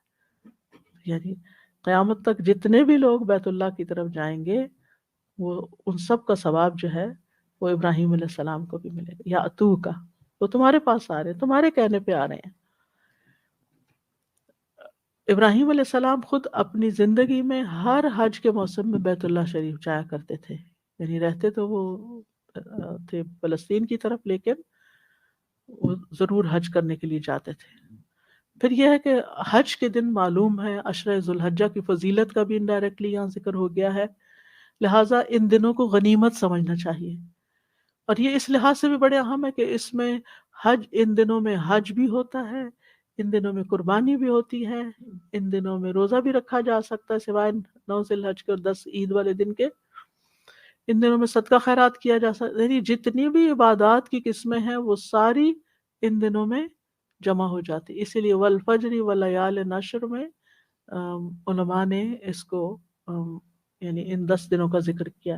راتیں 10 رمضان کے آخر کی افضل ترین ہے، اور دن یہ سال بھر کے دنوں میں یہ دن افضل ہے. لہٰذا یہ بھی قریب ہیں، آنے والے ہیں، ہم سب کو بھی اس کی تیاری کرنی چاہیے اور اس میں کیا کیا کرنا ہے پہلے سے پلان کر کے رکھنا چاہیے، کیونکہ ان دنوں میں پھر ہر نیکی کے کام کا اجر و ثواب کئی گنا زیادہ بڑھ جاتا ہے. تو اس لیے مواقع کو سوچنے میں کھو نہیں دینا چاہیے، پہلے سے پلان کرنا چاہیے. اب دیکھیں ہم اپنی ذاتی زندگی میں کسی کی شادی ہو بچے کی تو سالوں سے پلان شروع کر دیتے ہیں، کہیں ٹریول کرنا ہو تو پلاننگ شروع کر دیتے ہیں. تو اسی طرح نیکی کے جو موسم آتے ہیں، نیکی کے جو خاص مواقع آتے ہیں، ان کے لیے بھی بہت پہلے سے تیاری شروع کر دینی چاہیے. اور پھر خاص طور پر ان دنوں کا جو عمل ہے وہ ذکر اللہ ہے. وَيَذْكُرُ اسْمَ اللَّهِ، اور اسم اللہ میں تسبیحات اور تکبیرات اور یہ ساری چیزیں آ جاتی ہیں. پھر یہ کہ اس گھر کو اللہ نے اپنی طرف منسوب کیا، وَطَهِّرْ بَيْتِي، تو اللہ کے گھر میں بہت اللہ تعالیٰ کی عظمت کو ذہن میں رکھتے ہوئے داخل ہونا چاہیے، ایک ہیبت ہونی چاہیے. اس جگہ پر وہ کام نہیں کرنے چاہیے کہ جو نہ کرنے کے. آپ دیکھیں جب کسی کے گھر میں آپ جاتے ہیں تو کس چیز کا خیال رکھتے ہیں؟ جس چیز کو میزبان پسند کرتا ہے وہی کیا جائے، جس کام کے لیے اس نے بلایا ہے وہی کریں، اور جس چیز کو وہ پسند نہیں کرتا وہ نہ کریں. یعنی جب آپ لوگوں کو اپنے گھر میں دعوت کے لیے بلاتے ہیں تو آپ کا کیا دل چاہتا ہے کہ جو آپ نے ان کے بیٹھنے کی جگہ بنائی ہے، جو آپ نے ان کے کھانے کے لیے رکھا ہے، جو آپ نے ان کے لیے گفٹ ہدیے ہدایا رکھے ہیں، وہ ان کو خوشی سے ایکسیپٹ کریں، اور بلا وجہ دوسری جگہوں پر گھر کے دوسرے یعنی بیڈ روم اور ادھر ادھر گھومنے پھرنے نہ نکل جائیں. جن چیزوں کو استعمال کرنے کی اجازت نہیں ان کو نہ کریں، اور گھر میں شور ہنگامہ نہیں کریں، کوئی ایسا کام نہیں کرے کہ جس سے گھر والوں کو تکلیف. آپ دیکھیں کہ جب آپ اللہ کے گھر میں اترتے ہیں، آپ نے قدم اندر رکھ لیا، اب تو ایک ہیبت طاری ہو جانی چاہیے، نہ کہ وہاں بیٹھ کر کھیل کود اور فون پر آپ گیمز کھیل رہے ہیں.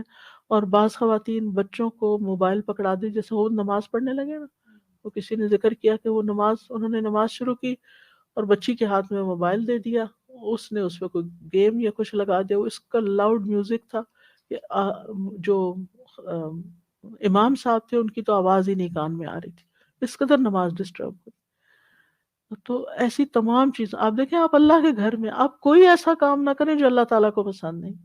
آپ یوں ہی سمجھیں کہ جیسے آپ کسی کے گھر میں گئے ہیں تو آپ نے وہی کرنا ہے جو اس کو پسند ہے، اس کے علاوہ کچھ نہیں کرنا۔ وہ گھر کس کام کے لیے بنائے گا؟ طہر بیتی للطائفین والعاکفین والرکع السجود۔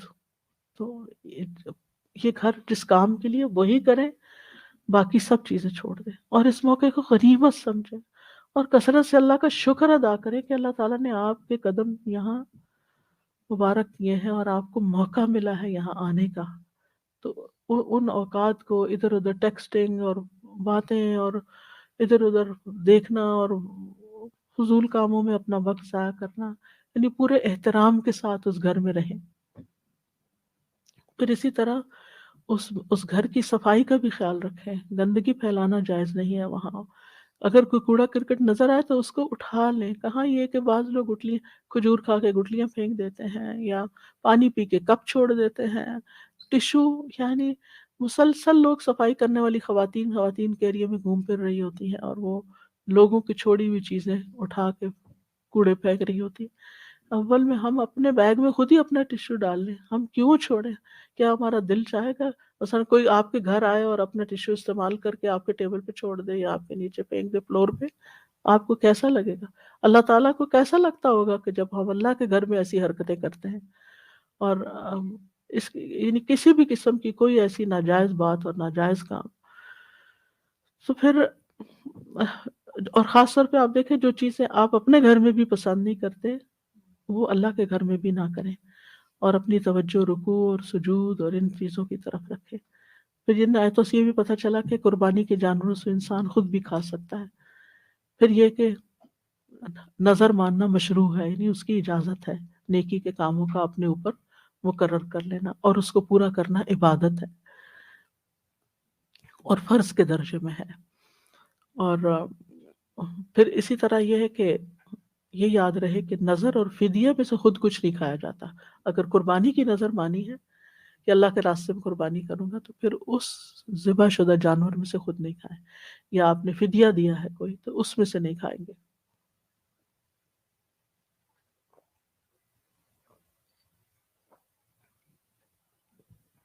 پھر یہ جو کہا گیا وَلْيَطَّوَّفُوا بِالْبَيْتِ الْعَتِيقِ، تو اس سے پتہ چلتا ہے کہ پورے گھر کا طواف ہوگا، حتیم کے اندر سے نہیں ہوگا، شارٹ کٹ نہیں ہوگا، کیونکہ حتیم بیت اللہ کا حصہ ہے۔ پھر اسی طرح یہ ہے کہ طواف حج کا اہم ترین رکن ہے، اسی لیے خاص طور پر اس کا یہاں ذکر کیا گیا ہے۔ پھر یہ کہ طواف کسی وقت بھی کیا جا سکتا ہے، دن اور رات کی کسی بھی گھڑی میں، اس کے لیے کچھ ایسا مقرر نہیں کہ زوال کا وقت ہے یا کوئی اور دن ہے یا رات ہے، جب چاہیں آپ طواف کریں۔ اور پھر یہ کہ طواف افاضہ جو ہے واجب ہے، اور یہ آخری رکن ہے ایک طرح سے۔ تو حج کے ان آیات سے حج کے اغراض و مقاصد بھی واضح ہوتے ہیں، اور ان میں سب سے پہلا مقصد تو یہی ہے کہ انسان اپنے آپ کو صرف اللہ کے لیے خالص کرے۔ جب ہم کہتے ہیں لبیک اللہم لبیک، کہ اللہ میں حاضر ہوں، تیرے لیے حاضر ہوں، تو بس پھر صرف اللہ کے لیے۔ وَلِلَّهِ عَلَى النَّاسِ حِجُّ الْبَيْتِ، صرف اللہ کے لیے حج البیت۔ اور پھر وَأَتِمُّ الْحَجَّ وَالْعُمْرَةَ لِلَّهِ، صرف اللہ کے لیے۔ تو حج جو ہے یہ توحید کو خالص کرتا ہے، اور حج کے تمام مناسک بھی، جیسے طواف ہے، سعی، قربانی، یہ سب بھی اللہ کے لیے، قربانی بھی اللہ کے لیے۔ ان صلاتی و نسکی و محیای و مماتی للہ رب العالمین۔ اور تلبیہ کے الفاظ پہ اگر آپ غور کریں، لبیک اللہم لبیک، لبیک لا شریک لک لبیک، ان الحمد والنعمت لک والملک لا شریک لک۔ میں حاضر ہوں، اے اللہ میں حاضر ہوں، میں حاضر ہوں، تیرا کوئی شریک نہیں، میں حاضر ہوں، بے شک ہر تعریف اور ہر نعمت اور ہر بادشاہت تیرے ہی لیے ہے، تیرا کوئی شریک نہیں۔ تو اس سے یہ پتہ چلتا ہے کہ حاجی جب لبیک کہتا ہے تو گویا وہ اس بات کا اظہار کرتا ہے کہ اے اللہ میں تیرا بندہ ہوں، تیری عبادت پہ قائم ہوں، تیری پکار کا جواب دے رہا ہوں، تیرے خلیل اور رسول ابراہیم علیہ السلام کے دین پر ہوں، محمد صلی اللہ علیہ وسلم کے دین پر چلنے والا ہوں، اور اس پکار پر بار بار جواب دینے والا ہوں، یعنی صرف ایک دفعہ نہیں بلکہ کثرت سے یہ تلبیہ پڑھا جاتا ہے، عملی طور پر بھی کہ میں حاضر ہوں، آ گیا ہوں، اور اس کے ساتھ ساتھ زبان سے بھی یہ کلمات دہراتے رہیں کہ میں آ گیا ہوں، میں حاضر ہو گیا ہوں، آپ نے بلایا میں حاضر ہو گیا، یعنی کتنا خوبصورت کلمہ ہے یہ، یعنی میں تیری طرف رجوع کرتا ہوں۔ آپ دیکھیں کہ مثلاً ایک ماں اپنے بچے کو بلاتی ہے تو بیٹا کر کہتا ہے حاضر، بس میں ابھی آیا، میں آ گیا، تو کتنا اچھا لگتا ہے۔ تو اللہ سبحانہ وتعالیٰ کو کتنا پسند آتا ہوگا کہ جب آپ دل سے کہتے ہیں، لیکن افسوس کے ساتھ یہ دیکھنے میں آیا ہے کہ بہت سے لوگ جیسے احرام کی حالت میں ہوتے ہوئے بھی ادھر ادھر کی باتیں، مثلا اگر آپ ٹیکسی پہ جا رہے ہیں تو ٹیکسی والے سے ادھر ادھر کی معلومات لینا شروع کر دیتے ہیں اور باتیں شروع کر دیتے ہیں، اگر کوئی اور ڈرائیو کر رہا ہے تو اس کے حال حوال پوچھنے میں دن گزار دیتے ہیں، اور وہ وقت جو احرام کی حالت میں تلبیہ پڑھنے کا ہوتا ہے اس کا اہتمام نہیں کیا جاتا، کچھ لوگ صرف خاموش بیٹھے رہتے ہیں۔ تو سب سے بہترین حج وہ ہے جس میں العج والثج دو لفظ آتے ہیں۔ عج کا مطلب ہے کہ زور زور سے تلبیہ پکارا جائے، خواتین تو ظاہر آہستہ الفاظ آواز میں پڑھیں گی، اور سج کا مطلب ہے کہ خوب قربانیوں کا خون بہایا جائے، یعنی زیادہ ایک کرنی تو ٹھیک ہے، لیکن اگر آپ ایک سے زیادہ بھی کر سکتے ہیں تو وہ بھی آپ کریں تو اتنا ہی پسندیدہ ہے۔ پھر یہ ہے کہ حج میں انسان تقوی حاصل کرتے ہیں، توحید خالص کرنے کے ساتھ ساتھ تقوی کا حصول ہوتا ہے انسان کو، وَتَزَوَّدُوا فَإِنَّ خَيْرَ الزَّادِ التَّقْوَىٰ۔ تو آپ دیکھیے کہ آیات حج پر اگر آپ غور و فکر کریں تو ان سب کے اندر اخلاص اور تقوی کی بات بار بار ملے گی آپ کو۔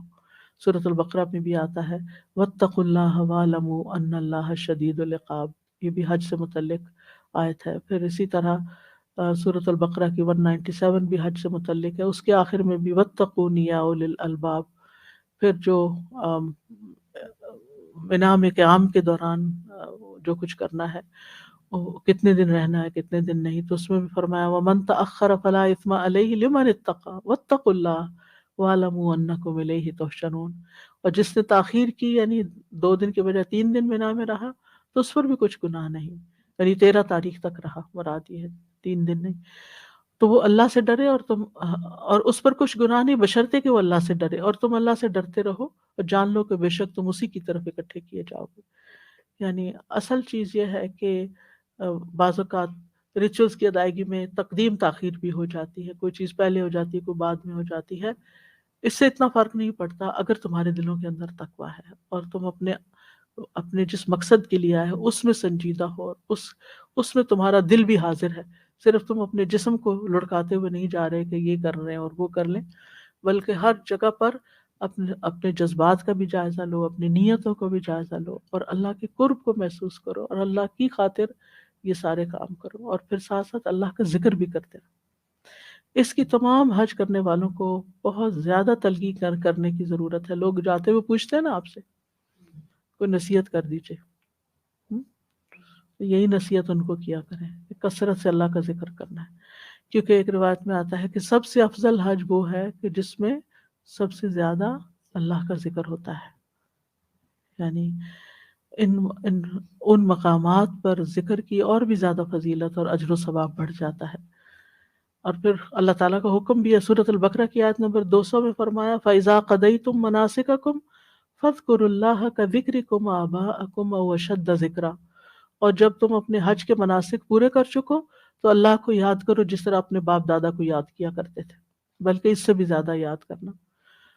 پھر البقرہ 203 میں آتا ہے وَاذْكُرُوا اللَّهَ فِي أَيَّامٍ مَّعْدُودَاتٍ، گنتی کے چند دنوں یعنی ایام تشریق میں اللہ کا ذکر کرو، جیسے کہ ایک روایت میں آتا ہے نا کہ یہ دن کھانے پینے اور اللہ کا ذکر کرنے کے ہیں، تو ہر جگہ ذکر ایک ایسی عبادت ہے جس کے لیے آپ کو نہ چلنے کی ضرورت ہے، نہ اٹھنے نہ بیٹھنے کی، زبان صرف ہلانی ہے اور دل میں اللہ کو یاد کرنا ہے۔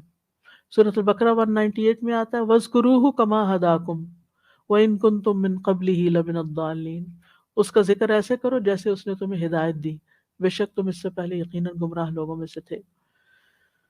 مطلب یہ ہے کہ ایام حج کے جتنے بھی دن ہیں، یعنی کہ حج کے تمام ایام جو ہیں ان میں ریچولز ادا کرنے کے ساتھ ساتھ مخصوص دعائیں پڑھنے کے علاوہ ذکر کی کثرت، اور ذکر میں پھر تسبیح، تکبیر، تحمید، تحلیل، لا حول ولا قوت الا باللہ، درود شریف، آیت کریمہ، یہ ساری چیزیں آپ پڑھ سکتے ہیں۔ اور پھر آپ دیکھیں کہ انسان اپنے گناہوں کے استغفار بھی ساتھ ساتھ کرتا رہے تاکہ اس کے معاملات آسان ہوں، حج اس کے لیے آسان ہو، اور اس کی زبان سے کوئی ایسی بات نہ نکلے اگر کوئی تھکاوٹ یا کوئی ناگوار چیز پیش آتی۔ بعض لوگ صرف لوگوں کی طرف دیکھتے رہتے ہیں، ان پہ تبصرے کرتے رہتے ہیں، اس سے بھی گریز کرنا چاہیے۔ نہ کسی کا مذاق اڑانا ہے، اور نہ ہی کسی کے عیب اچھالنا مقصود ہے، اور نہ ہی یعنی بہتر یہ کہ انسان اپنی نگاہیں جھکا کے رکھے اور اپنا اللہ کو یاد کرتا رہے، اور جس کام کے لیے آیا ہے اس کی طرف فوکس کرے۔ اور حج کے مقاصد میں سے ایک اور اہم مقصد نفس کا تزکیہ ہے، دل کو حسد اور لغو خواہشات سے پاک کرنا ہے۔ قرآن مجید میں آتا ہے فَمَنْ فَرَضَ فِيهِنَّ الْحَجَّ فَلَا رَفَثَ وَلَا فُسُوقَ وَلَا جِدَالَ فِي الْحَجِّ، جو شخص ان مہینوں میں حج کو فرض کر لے تو حج کے دوران نہ کوئی بے حیائی کی بات کرے، نہ کوئی گناہ کرے، اور نہ لڑائی جھگڑا کرے۔ تو اس سے پتہ چلتا ہے کہ لڑائی جھگڑا کب ہوتا ہے، آپ غصے میں کب بولتے ہیں؟ جب آپ کے دل کے اندر کچھ ابل رہا ہوتا ہے نا، تو پھر وہ منہ سے بھی نکل آتا ہے۔ تو اگر دل صاف ہوگا تو انشاءاللہ تعالی یعنی دل سے دوسروں کو معاف کرتے چلے جائیں گے، تو پھر غصہ اور لڑائی جھگڑا اور یہ چیزیں بھی نہیں ہوگی۔ اور پھر اسی طرح حج کے اوقات کی حرمت اور حج کے مقام کی حرمت دونوں کا خیال رکھنا، یہ بھی حج کے مقاصد میں سے ہے، کیونکہ حج اشہر الحرم میں آتا ہے، یعنی 3 اس میں جو حرمت والے مہینے ہیں، جس میں ذی القعدہ، ذی الحجہ اور ذی الحجہ، اور 2 مہینے یہ آتے ہیں، اور اس کے علاوہ حج کے مہینے جو ہیں جس میں جی ذی القعدہ، ذی الحجہ، اور پھر آپ دیکھیے کہ ان عدت الشہور عند اللہ 12 شہرا فی کتاب اللہ جیسے آتا ہے، منہا اربعۃ حرم۔ تو ان مہینوں میں اپنے اوپر ظلم نہ کرو، یعنی گناہ کر کے ظلم نہ کرو، بلکہ اللہ کی اطاعت میں یہ وقت زیادہ سے زیادہ گزارو۔ اور پھر نبی صلی اللہ علیہ وسلم نے جو ان دنوں میں خطبہ دیا تھا، اس میں کس چیز کی تعلیم دی تھی؟ انسانی حرمت کی، یعنی یہ حج کے مقاصد میں سے خاص مقصد ہے، عزت اور احترام، ان وقت کا بھی احترام کرو، ان مہینوں کا، ان دنوں کا، ان جگہوں کا، وہاں جانے والے لوگوں کا، وہاں جانے والے جانوروں کا جو قربانی کے ہیں، عزت اور احترام۔ اس سے یہ پتہ چلتا ہے کہ ہمارا دین جو ہے وہ ایک کیسا دین ہے جس میں اخلاق، ادب، احترام اور ایک وقار اور ایک ہیبت ہے، یعنی انسان کی تربیت کرتا ہے۔ حج ایک تربیتی کورس ہے، جیسے رمضان ایک تربیتی کورس ہے، ایسے حج بھی ایک تربیتی کورس ہے۔ نبی صلی اللہ علیہ وسلم نے عرفہ کے دن لوگوں کو جو خطبہ دیا، پوچھا یہ کون سا دن ہے؟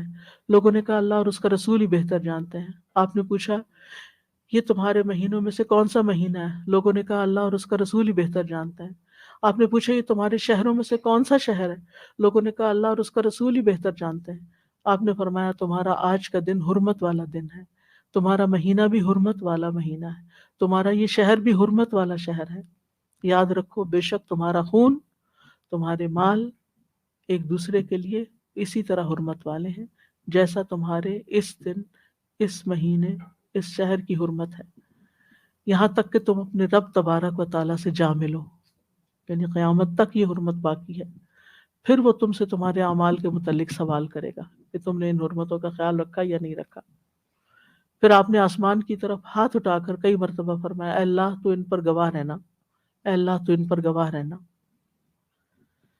صحابی کہتے ہیں میں نہیں جانتا کہ آپ نے کتنی بار یہ جملہ دہرایا، یعنی ہاتھ اٹھا اٹھا کر۔ عام تو حرام کام اور غلط کام اور گناہ کے کام اور لغو کام عام دنوں میں بھی ناپسندیدہ ہے، منع ہے، لیکن حرمت والے مہینے میں، حرمت والے جگہ پر، حرمت والے دنوں میں یہ کام کرنا زیادہ گناہ کا باعث ہے۔ جیسے اللہ تعالیٰ فرماتے سورۃ الحج میں وَمَن يُرِدْ فِيهِ بِإِلْحَادٍ بِظُلْمٍ نُذِقْهُ مِنْ عَذَابٍ أَلِيمٍ، جو بھی اس میں کسی قسم کے ظلم کے ساتھ کسی کجروی کا ارادہ کرے گا، ہم اسے دردناک عذاب کا مزہ چکھائیں گے. یعنی یہاں آ کر جو حرمتوں کو پامال کرے گا پھر اس کی پکڑ بھی ہوگی.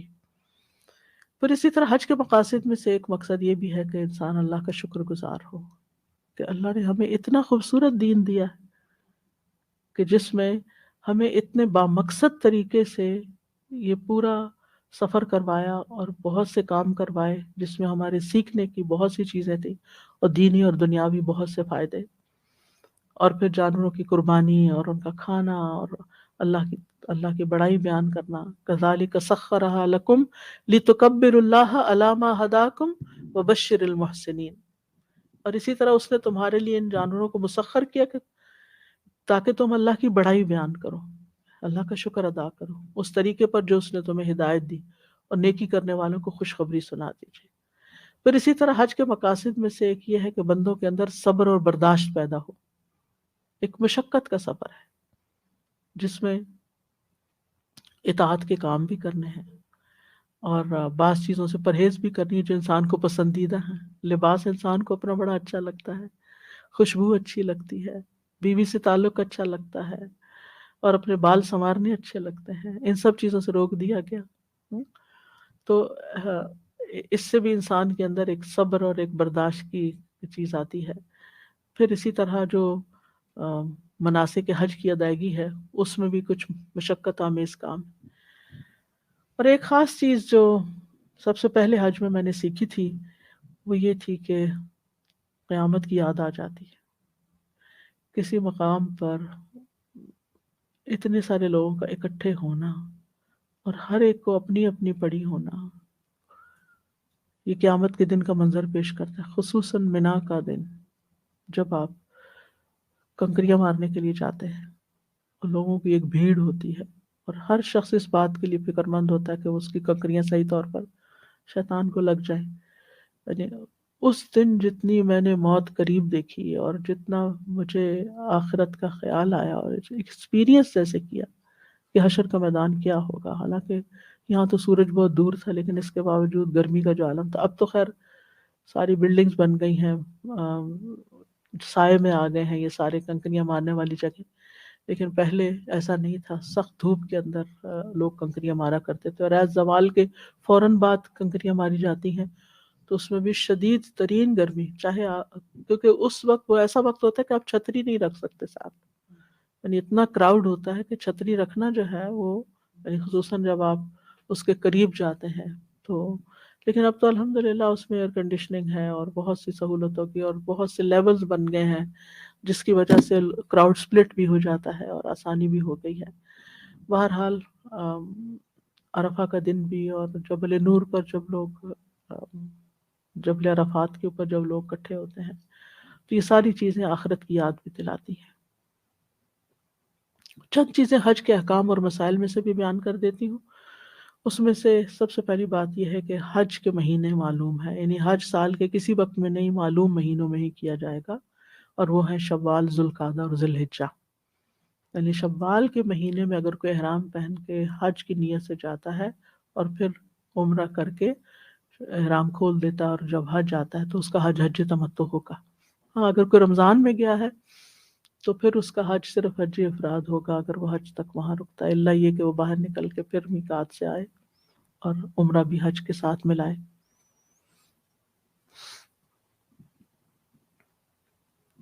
حضرت عائشہ فرماتی ہے کہ ہم رسول اللہ صلی اللہ علیہ وسلم کے ساتھ حج کے مہینوں میں، حج کی راتوں میں اور حج کے احرام میں نکلے،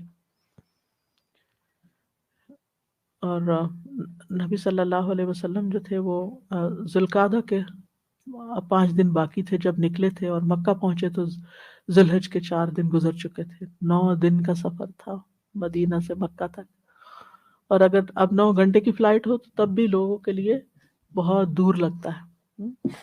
جبکہ وہاں اگر تھوڑا انتظار کرنا پڑے تو اس میں بھی لوگ پریشان ہو جاتے ہیں. ٹھیک ہے، تکلیف اور پریشانی ہوتی ہے، لیکن انسان کو صبر سے کام لینا چاہیے، اپنی زبان کو بند رکھنا چاہیے. سب سے بڑی خرابی زبان سے شروع ہوتی ہے. ہائے بائے پکارنے کی بجائے اور الحمدللہ ہی زبان سے نکلتا جائے. کوئی بھی تکلیف ہو، کھانا نہیں مل رہا یا پانی نہیں مل رہا یا تھکاوٹ ہو گئی ہے یا کچھ، بس الحمدللہ، اللہ کا شکر ہے، الحمدللہ. کیونکہ اگر ایک بولتا نا میں تھک گیا ہوں تو دوسرا بھی کہتا ہاں میں بھی تھک گیا ہوں، اور وہ جس کو نہیں بھی تھکاوٹ وہ بھی تھک جاتا ہے. تو اس لیے ایسے منفی لفظ نہیں نکالنے چاہیے، اور نہ ہی ایک دوسرے سے پوچھنا چاہیے کہ تھک گئے ہو، بہت تھک گئے ہو. obviously سبھی تھک جاتے ہیں کسی نہ کسی طرح. تو حج کا احرام صرف حج کے مہینوں میں ہی باندھنا چاہیے. ٹھیک ہے. حج کی شرائط میں سے پہلی ہے مسلمان ہونا. حج صرف مسلمان پر فرض ہے. اگر کسی نے اسلام کے بغیر حج کیا صرف ایک تجربے کے طور پر تو اس کا حج فرض ادا نہیں ہوا. عاقل ہونا، بالغ ہونا. نابالغ بچے اور بچی پہ حج فرض نہیں، لیکن اگر بچے نے بلوغت سے پہلے حج کر لیا تو حج صحیح ہے اور یہ نفلی ہوگا، پھر بڑا ہو کر وہ اپنا فرض ادا کرے گا. یعنی بلوغت سے پہلے حج ادا نہیں ہے، فرض ادا نہیں ہوتا.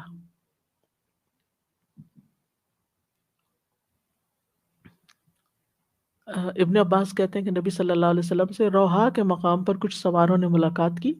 آپ نے پوچھا تم کون سی قوم سے ہو؟ انہوں نے کہا ہم مسلمان ہیں. پھر آپ نے پوچھا کہ آپ کون ہیں؟ انہوں نے پوچھا کہ آپ کون ہیں؟ آپ نے فرمایا میں اللہ کا رسول ہوں. تو ان میں سے ایک عورت نے اپنے بچے کو اٹھا کر عرض کیا اس کا بھی حج ہو جائے گا؟ آپ نے فرمایا ہاں، اور اس کا اجر تمہیں ملے گا، یہ تم اٹھا کے کر رہی ہو اس کو. پھر اسی طرح آزاد ہونا. غلام کا حج جو ہے اگر اس نے کیا بھی ہے غلامی میں، پھر اگر وہ آزاد ہو جائے تو اس کو اپنا فریضہ ادا کرنا ہوگا. پھر استطاعت ہونا، یعنی صحت اور تندرستی ہونا اور مالی استطاعت ہونا دونوں ضروری ہیں.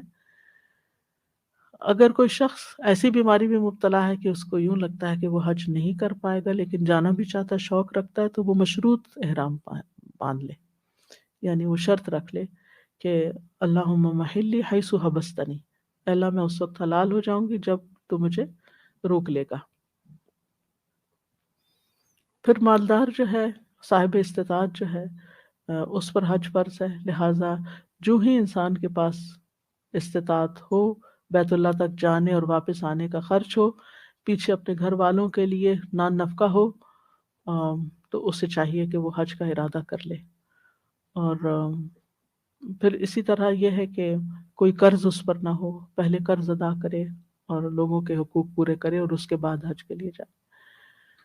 اور شرعی خرچ اور نفقہ سے مراد یہ ہے کہ انسان اپنے اہل و عیال کا خرچہ جس کے اوپر خرچ کرنے کی اس پہ ذمہ داری ہے، یعنی بیوی بچوں کا خرچ، اور اتنا کہ جس سے وہ گزارا کر لیں، اس میں فضول خرچی اور اسراف نہ ہو. اور عورتوں کے لیے مزید 2 شرائط ہیں، جس میں محرم کا ساتھ ہونا اور حالت عدت میں نہ ہونا. بعض اوقات ایسا ہوتا ہے نا کہ آپ نے ساری بکنگ وغیرہ کرا لی اور ہسبینڈ فوت ہو گئے، اور اب آپ کیا کریں؟ وہ تو نہیں گئے اور اب آپ کیا چلے جائیں؟ نہیں، آپ بھی نہیں جائیں گے، کیونکہ حالت عدت میں عورت کو نہیں جانا چاہیے. پھر حج کی جو اقسام ہیں وہ 3 ہیں: حج افراد، حج قران اور حج تمتع. حج افراد میں عمرے کے بغیر صرف حج کی نیت کی جاتی، جیسے مکہ میں رہنے والے لوگ عام طور پر کرتے ہیں. اور یہ حج کے دنوں میں حج کا احرام باندھے گا یہ شخص، اور پھر رمی جمرات تک احرامی کی حالت میں رہے گا. پھر سر منڈوا کے طواف کر کے صحیح کر کے اپنا احرام کھول دے گا. اہل مکہ کے علاوہ اگر کوئی اور بھی ایسا کرنا چاہے کہ صرف حج کرنا چاہے، عمرہ نہ کرنا چاہے، تو کر سکتا ہے، یعنی خالی حج کر. لیکن پسندیدہ کیا ہے؟ حج تمتع، کہ جس میں انسان پہلے حج کے مہینوں میں عمرہ کرے اور پھر احرام کھول دے اور پھر حج کے دنوں میں حج کا احرام دوبارہ پہنے. اور حج قران کیا ہے؟ کہ میقات سے عمرہ اور حج دونوں کی نیت سے اکٹھا احرام باندھنا اور قربانی کا جانور ساتھ لے جانا. بہرحال عام طور پر جو لوگ جاتے ہیں وہ حج تمتع ہی کرتے ہیں، اور اس میں اگرچہ تینوں قسم کا جواز موجود ہے، لیکن نبی صلی اللہ علیہ وسلم نے خود قران کیا، لیکن آپ کی خواہش تھی کہ آپ تمتع کرتے. اور یہ ہے کہ آپ صلی اللہ علیہ وسلم نے یہ بھی فرمایا کہ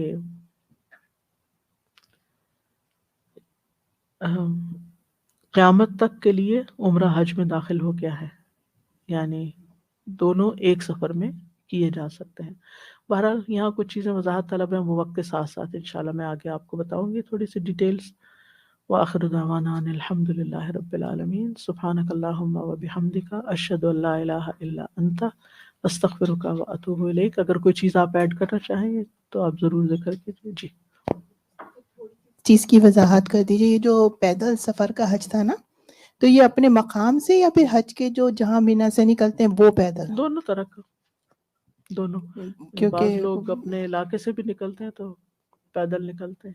جو ہم یہاں سے تو جہاز سے جائیں گے، لیکن جب وہاں سے حرم سے پھر مینا سے پوری جی جو کریں گے پھر وہ بھی وہ ہو پیدل. سکتا ہے، وہاں بھی ہو سکتا ہے. کئی لوگ جاتے ہیں کیونکہ وہ کہتے ہیں کہ گاڑیوں پہ رش بہت ہے تو پیدل ہی تو نکل وہ جاتے پیدل میں آ جائے ہیں، گا آ نا. جاتا ہے. جی اچھا، ایک کوشچن اور بھی تھا کہ ایسا کوئی شخص فوت ہو جائے جس کے اوپر مالی استطاعت کی وجہ سے حج فرض نہیں تھا، لیکن اس کا کوئی قریبی رشتہ دار اس کی طرف سے حج کرنا چاہے تو کیا وہ کر سکتا ہے؟ تو وہ اس کا نفلی حج ہوگا مرنے والے کا، یا اس کا کیسا کاؤنٹ جس پہ ہوگا؟ حج ہے ہی نہیں اس کا حج کیا ادا کریں گے؟ اچھا، لیکن بعض دفعہ بچوں کو خواہش ہوتی ہے کہ اس وقت ماں بس وہ باپ کے بچے پاس حج پیسے کریں، نہیں رہے. اپنے لیے کریں اور ان کے لیے دعائیں کریں. اچھا جی، بس یہ.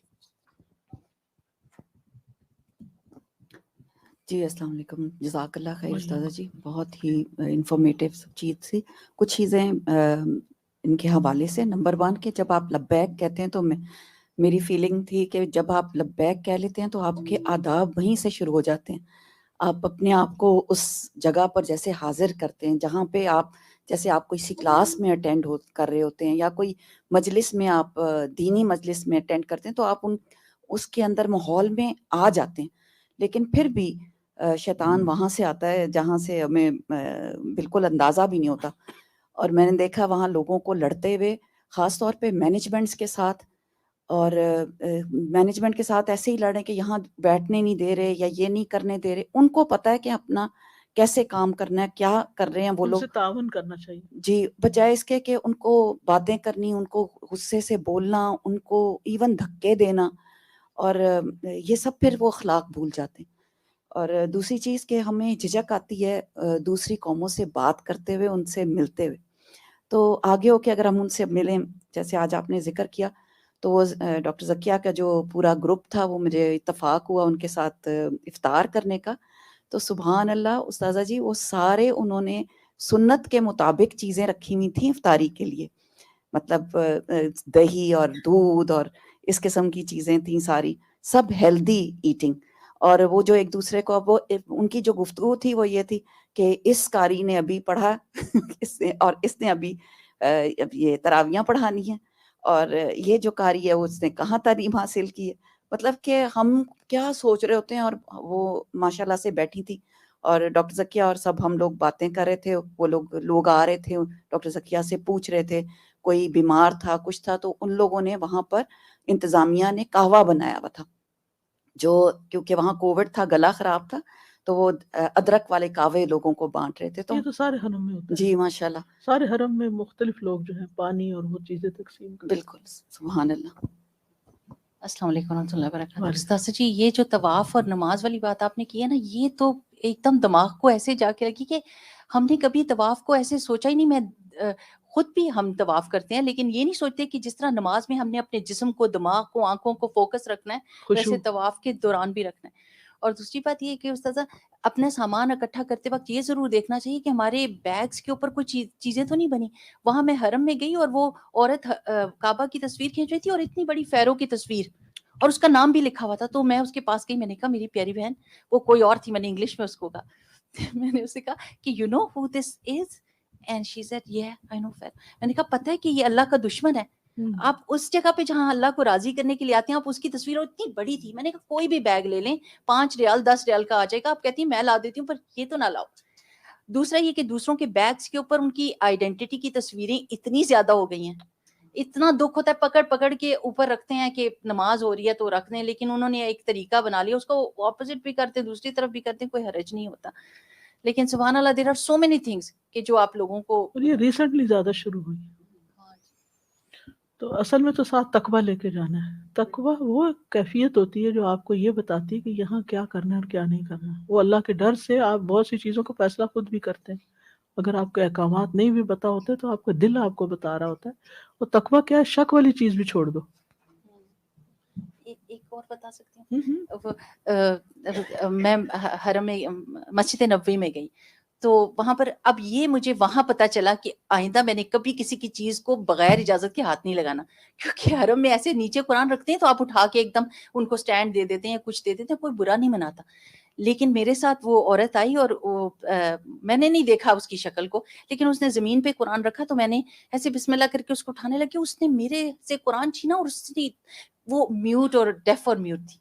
اس نے مجھے اتنا غصہ کیا اور میں آرام سے بیٹھی ہوئی نے کہا اوکے اوکے سوری، لیکن اس کو میرے ساری عورتیں مجھے دبانے لگی کہ جواب نہ دینا. میں نے کہا مجھے پتہ ہے اور پھر اس نے کیا کیا کہ جب وہ نماز پڑھی، استاذہ یقین کرے کہ میں ابھی بھی مجھے رونا آتا ہے وہ سوچ کے کہ اللہ سبحانہ و تعالیٰ کیسے لوگوں کو پہنچاتا ہے. she wasn't able to stand properly. جب وہ نماز کے لیے کھڑی ہوئی تو اس کا دوسرا پیر زور سے زمین پہ لگ رہا تھا، وہ کنٹرول نہیں کر سک رہی تھی، وہ بول نہیں سکتی، وہ سن نہیں سکتی، لیکن جس طرح وہ دعائیں کر رہی تھی اللہ سبحانہ وتعالیٰ سے، میں اتنی حیران ہوئی کہ اللہ سبحانہ وتعالیٰ کہاں سے آپ اٹھا کے کس بندے کو ادھر تک لاتے ہیں. اور وہ سبحان اللہ، یہ سارے مشاہدے، یعنی وہاں جا کر بہت سی چیزیں مشاہدے سے سیکھتا ہے انسان، سبق حاصل کرتا ہے. استاد میں اپنا ایک ایکسپیرینس بتانا چاہ رہی ہوں کہ جب میں بنا علم کے صرف ریچولز کے طور پہ بھی میں جب عمرہ کرنے گئی، ایک شوق تھا جانے کا، تو اللہ تعالیٰ کی ایسی یقینی کیفیت کی جو آپ بات کری تھے نا، وہ ہم لوگ کو 2-3 ایکسپیرینس پوری فیملی کو ایسا ہوا کہ میری بیٹی جاتے ساتھ اس کو ہم نے ایک وقت کا ہی وہاں پہ ڈنر وغیرہ کچھ لیا ہوگا اور اس کو وومیٹنگ شروع ہو گئی. وومیٹنگ ایسی ہوتی تھی کہ نارمل پانی نہیں لیکن آب زمزم رہ جاتا تھا. کبھی بھی اگر اس کو زمزم کا 2 گھوٹی پیتی تھی وہ نہیں نکلتا تھا. وہ خود بات پہلے 2 دن تو پتہ نہیں چلا، پھر اس کے بعد من لگی کہ ماما جو آپ زمزم دیتی ہے نا، جب جا کے میں مکہ معظمہ میں زمزم پیتی ہوں وہاں وہ مجھے نہیں نکلتا ہے.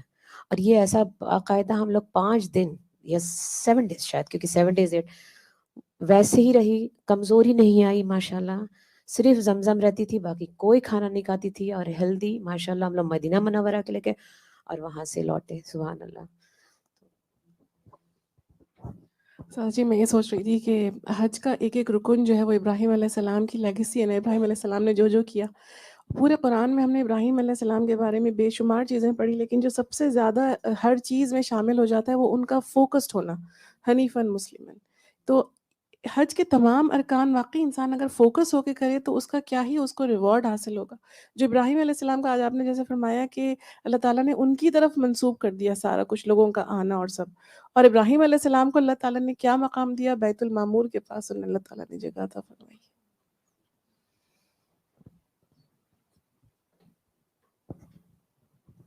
السلام علیکم استاذہ جی. یہ بات اتنی میرے دل میں وہ لگی کہ میں ہر انسان کو میں دیکھتی تھی، ایمان والا ہے، مسلمان ہے، اس کے اندر اس گھر جانے کی تڑپ ہے، اور یہ اللہ سبحانہ تعالیٰ کی ڈالی ہوئی ہے. اور جب ایک دفعہ وہاں سے ہو جاتے ہیں تو وہ تڑپ اور بڑھ جاتی ہے. میں نے یہ نوٹ کیا کہ ایک دفعہ دیکھ کے پھر اور جانے کی دیا. الحمدللہ جی. آپ اپنی غلطیاں سوچ کے تو پاک دل کا رہ کے جائیں، کیونکہ جس طرح سے آپ بتا رہی ہیں نا تو احساس ہو رہا ہے کہ کتنی غلطیاں کی ہیں ہم لوگوں نے. اللہ تعالیٰ ہمیں دوبارہ لے کے جائے.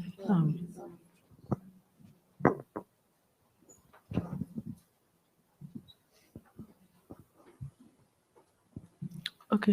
سبحانک اللہم و بحمدک، اشہد ان لا الہ الا انت، استغفرک و اتوب الیک. السلام علیکم و رحمۃ اللہ وبرکاتہ.